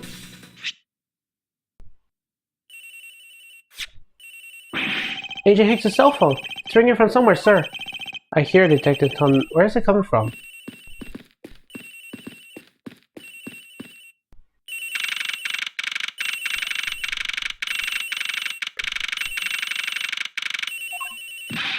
The ring is coming from somewhere in here, sir. Leave no stone unturned, Detective Gumshoe. We must find it. The ring is coming from in here, sir. Oh, what? No, it can't be. It's got to be the victim's cell phone. Just whose locker is this, sir? It's Miss Chinero's. What?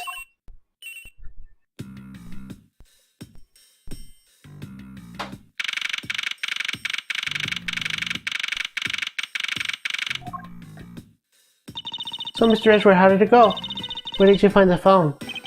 I found it in the flight attendant's room, in Miss Chinero's locker. What? But... Rona Chinero! I don't know anything about the phone! It wasn't me. It wasn't me. Miss Bonkarma, is it? I suggest you arrest Miss Rona Chinero right away. Objection! Wait, I have a theory, and this is related to the incident with the keycard. When the killer went to steal the keycard, they conveniently stashed the cell phone in Miss Chinero's locker at the same time. Objection! This is related to the keycard, alright. In the same way, we have zero proof that the killer did just that. The only voice that thinks the truth is evidence. That is one bird we can't ignore. What should I do? Francisca's right. I can't offer baseless conjecture at this point. Alright then, why did the culprit take the cell phone from Agent Hicks? It must have had something very incriminating on or in it. Hold it! What now, Miles Edgeworth? It's not over yet. We have yet to figure out why the killer took the phone. What? Inside the phone lies a very final piece of incriminating evidence that will point us to our killer. We need to examine this phone in more detail. Ah, it's a camera lens. Come to think of it, I wonder, How exactly was Agent Hicks planning to preserve the crime scene and the smuggling? Francesca, I need you to confirm something. This cell phone, can it take pictures? Mr. Edgeworth, I can't believe you don't know anything about this kind of basic stuff, sir. This looks like a very similar model to my own. And mine can take pictures just fine. Do you think that Agent Hicks could have taken some pictures with this? In particular, pictures of evidence of a smuggling case? If so, I say there may be some inconsistent photos in here or a killer smuggler. But the phone's all busted up, sir. Even a super prosecutor can prepare a broken phone. Yeah, I'll find a way, don't you worry about that. Oh, may I go back to sleep now? Objection! The LCD screens on the inside and outside are broken, that's for sure. But that also reason enough to believe that the killer wasn't able to erase the data. What? What do you mean by that, Francisca? It looks like our killer isn't very familiar with electronics. His phone still rang when I called it, meaning that it's only the LCD screens are broken. It's possible that the photos are still there inside, waiting to be accessed. All we need to do is transfer the data to my phone. Francisca, your phone, if you please. Very well. It's transferring. Alright, displaying it now. This is... Agent Hicks was most definitely trying to obtain some evidence for the smuggling case. Hey, the Alfred's nowhere in this picture! But this has no meaning to the piece of evidence in the murder case, right? Ouch, she's right. There's not much we can do about this... about Agent Hicks' killer, sir. Is this it? Is this the end? Is there really nothing in this photo that we can use?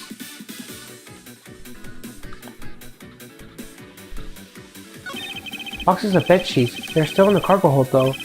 There's nothing unusual about them in particular, but I can't shake the feeling.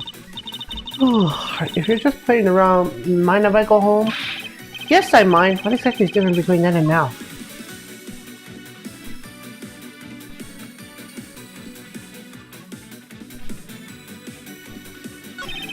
The fact that all these suitcases are here in this photo is odd.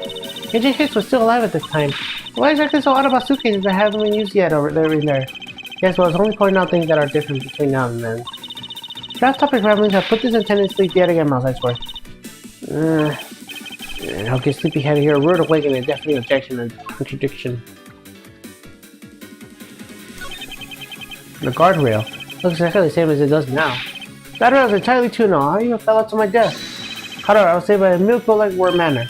Perhaps it was what to run away from death by the skin of one scum means. Tried to narrowly escape death by the skin of one's teeth, Shakespeare. Now then, there must be something in this photo.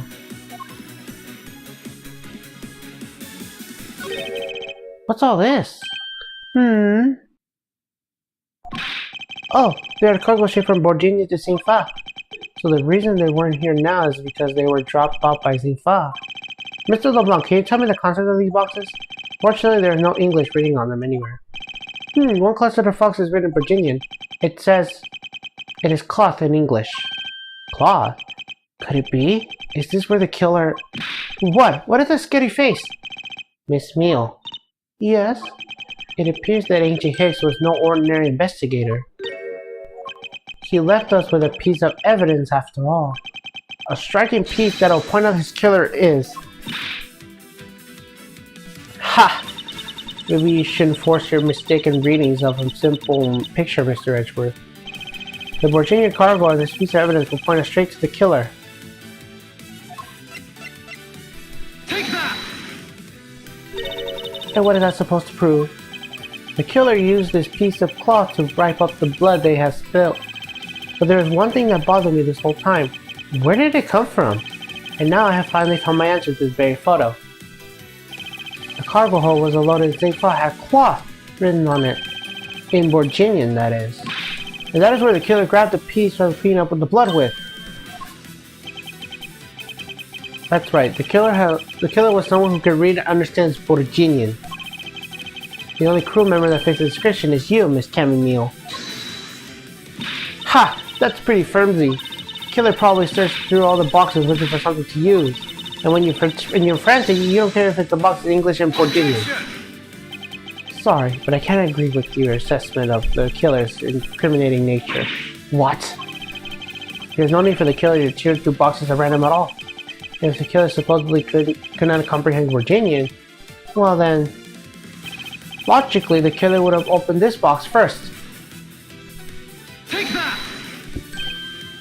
Hey, it says bed sheets in English right in the box, sir. Precisely, if bed sheets would have been perfect for cleaning up blood, wouldn't you say? So what are you trying to say? That if I were the criminal, this box of bed sheets would have been spotted first. However, the killer chose to use the Borgini cloth. Do you have any explanation for that? The killer didn't want anyone to know that the real scene of the crime was this cargo hold, so they were afraid to leave signs of the box of the sheets would have been opened. However, in Borgini cloth, well, that's a horse of a different color. Because the killer knew that it was going to be unloaded in the Republic of Xingfa. That's right, that is why the Borgini cloth is used. And only Borginian readers on board would make such a calculated decision. It's you, Camille, and you alone. It would be very easy for us to confirm any of the boxes were resealed. All we do is contact the Xingfa authorities in time. Maybe we can find other evidence incriminating our killer within these boxes. So what do you say, Miss Mio? Might not confess to your crime here and now, or would you rather wait and see what we find out our investigation in Xingfa?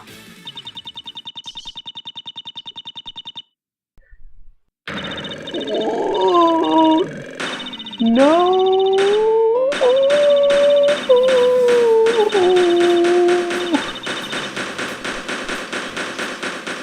Bubble beam. He was Interpol. I couldn't stop it.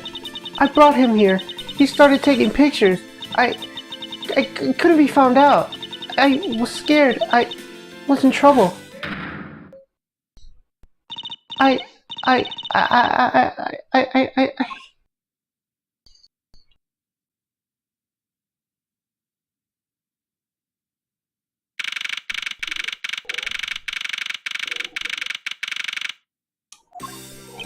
We finished making all the arrangements to take the suspect in, sir. Very good, detective. What about the smuggling route? Did she say anything about that? We're taking her down to the precinct now. Hopefully they get some more out of there. Whenever we even approached the topic, she just started foaming at the mouth. It was scary, sir.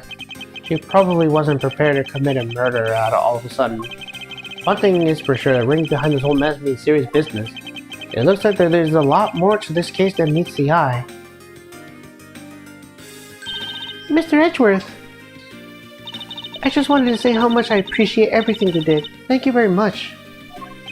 It was nothing. In fact, I should be the one thanking you for your cooperation. But truly, if it wasn't for you, I might not be here right now.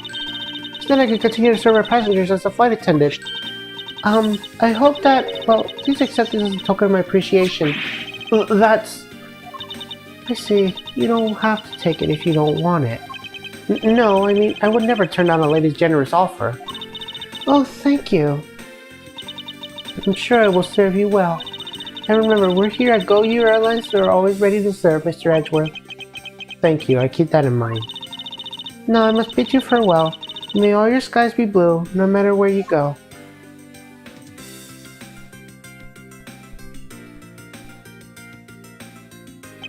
I can't believe we wound up investigating the whole day, sir, but boy, was it fun. Speak for yourself, my day is filled with earthquake elevators and false charges. By the way, where's Francesca? Well, she's filling out some custom paperwork for her departure. Departure? Yeah, Miss Boncarbo is always really busy, sir. She's been flying from country to country to chase down some leads regarding her case. Detective, can you cancel the car I have you reserved earlier? You got it, sir.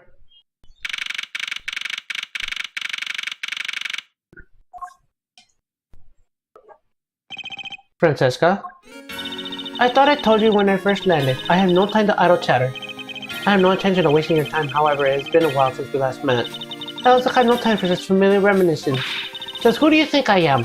You are Francesca Valcarma, a very proud prosecutor deserving of much respect. Up until a little while ago, I was but a wretched mutt who was always listening to you. A dancing percard living her life in the name of fame her visible father built.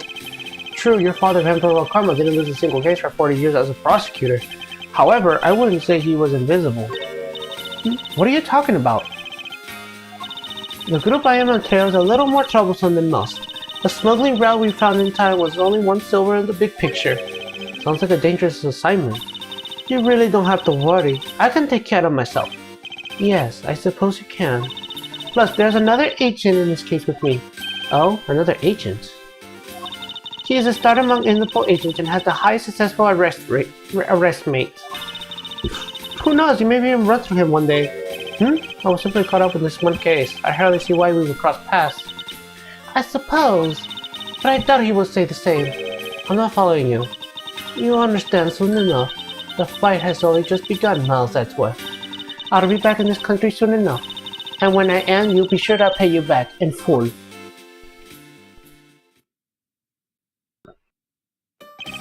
And just like that, she's gone, huh, sir? Thank goodness, I can finally rest knowing I won't have to watch out for a whip. Detective Gumshoe, I want to thank you for all your heart and for your help and cooperation. Oh, it was nothing, sir. I was just happy to be able to work with you again. I think we're going to celebrate by adding a little extra salt in my instant noodles tonight. Just how much can you cut your celery by, Francisca? Detective, I was wondering if you might give me a ride down to the prosecutor's office. Sure thing, sir. I'll even fly down to the road or patrol car if you want. Don't make me remind you, Detective. Safety first. Thus, I saw my first case upon my arrival home. Francisca von Karma, a smuggling ring round she was after. The leaders of the ring had already been putting their trump card into play. And the players of the other side of the side war, they would begin to make themselves known through the next incident.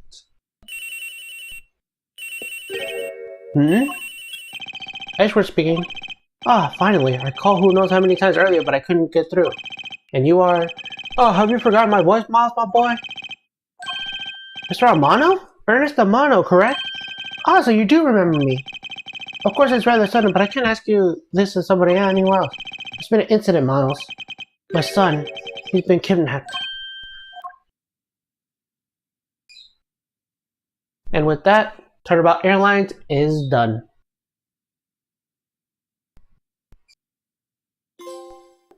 Yep. Now we got new trophy, Turnabout Airlines.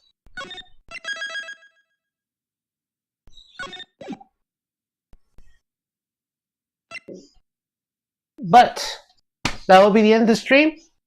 We will work on the Kidnap Turnabout the next stream. For now, we will go on a raid.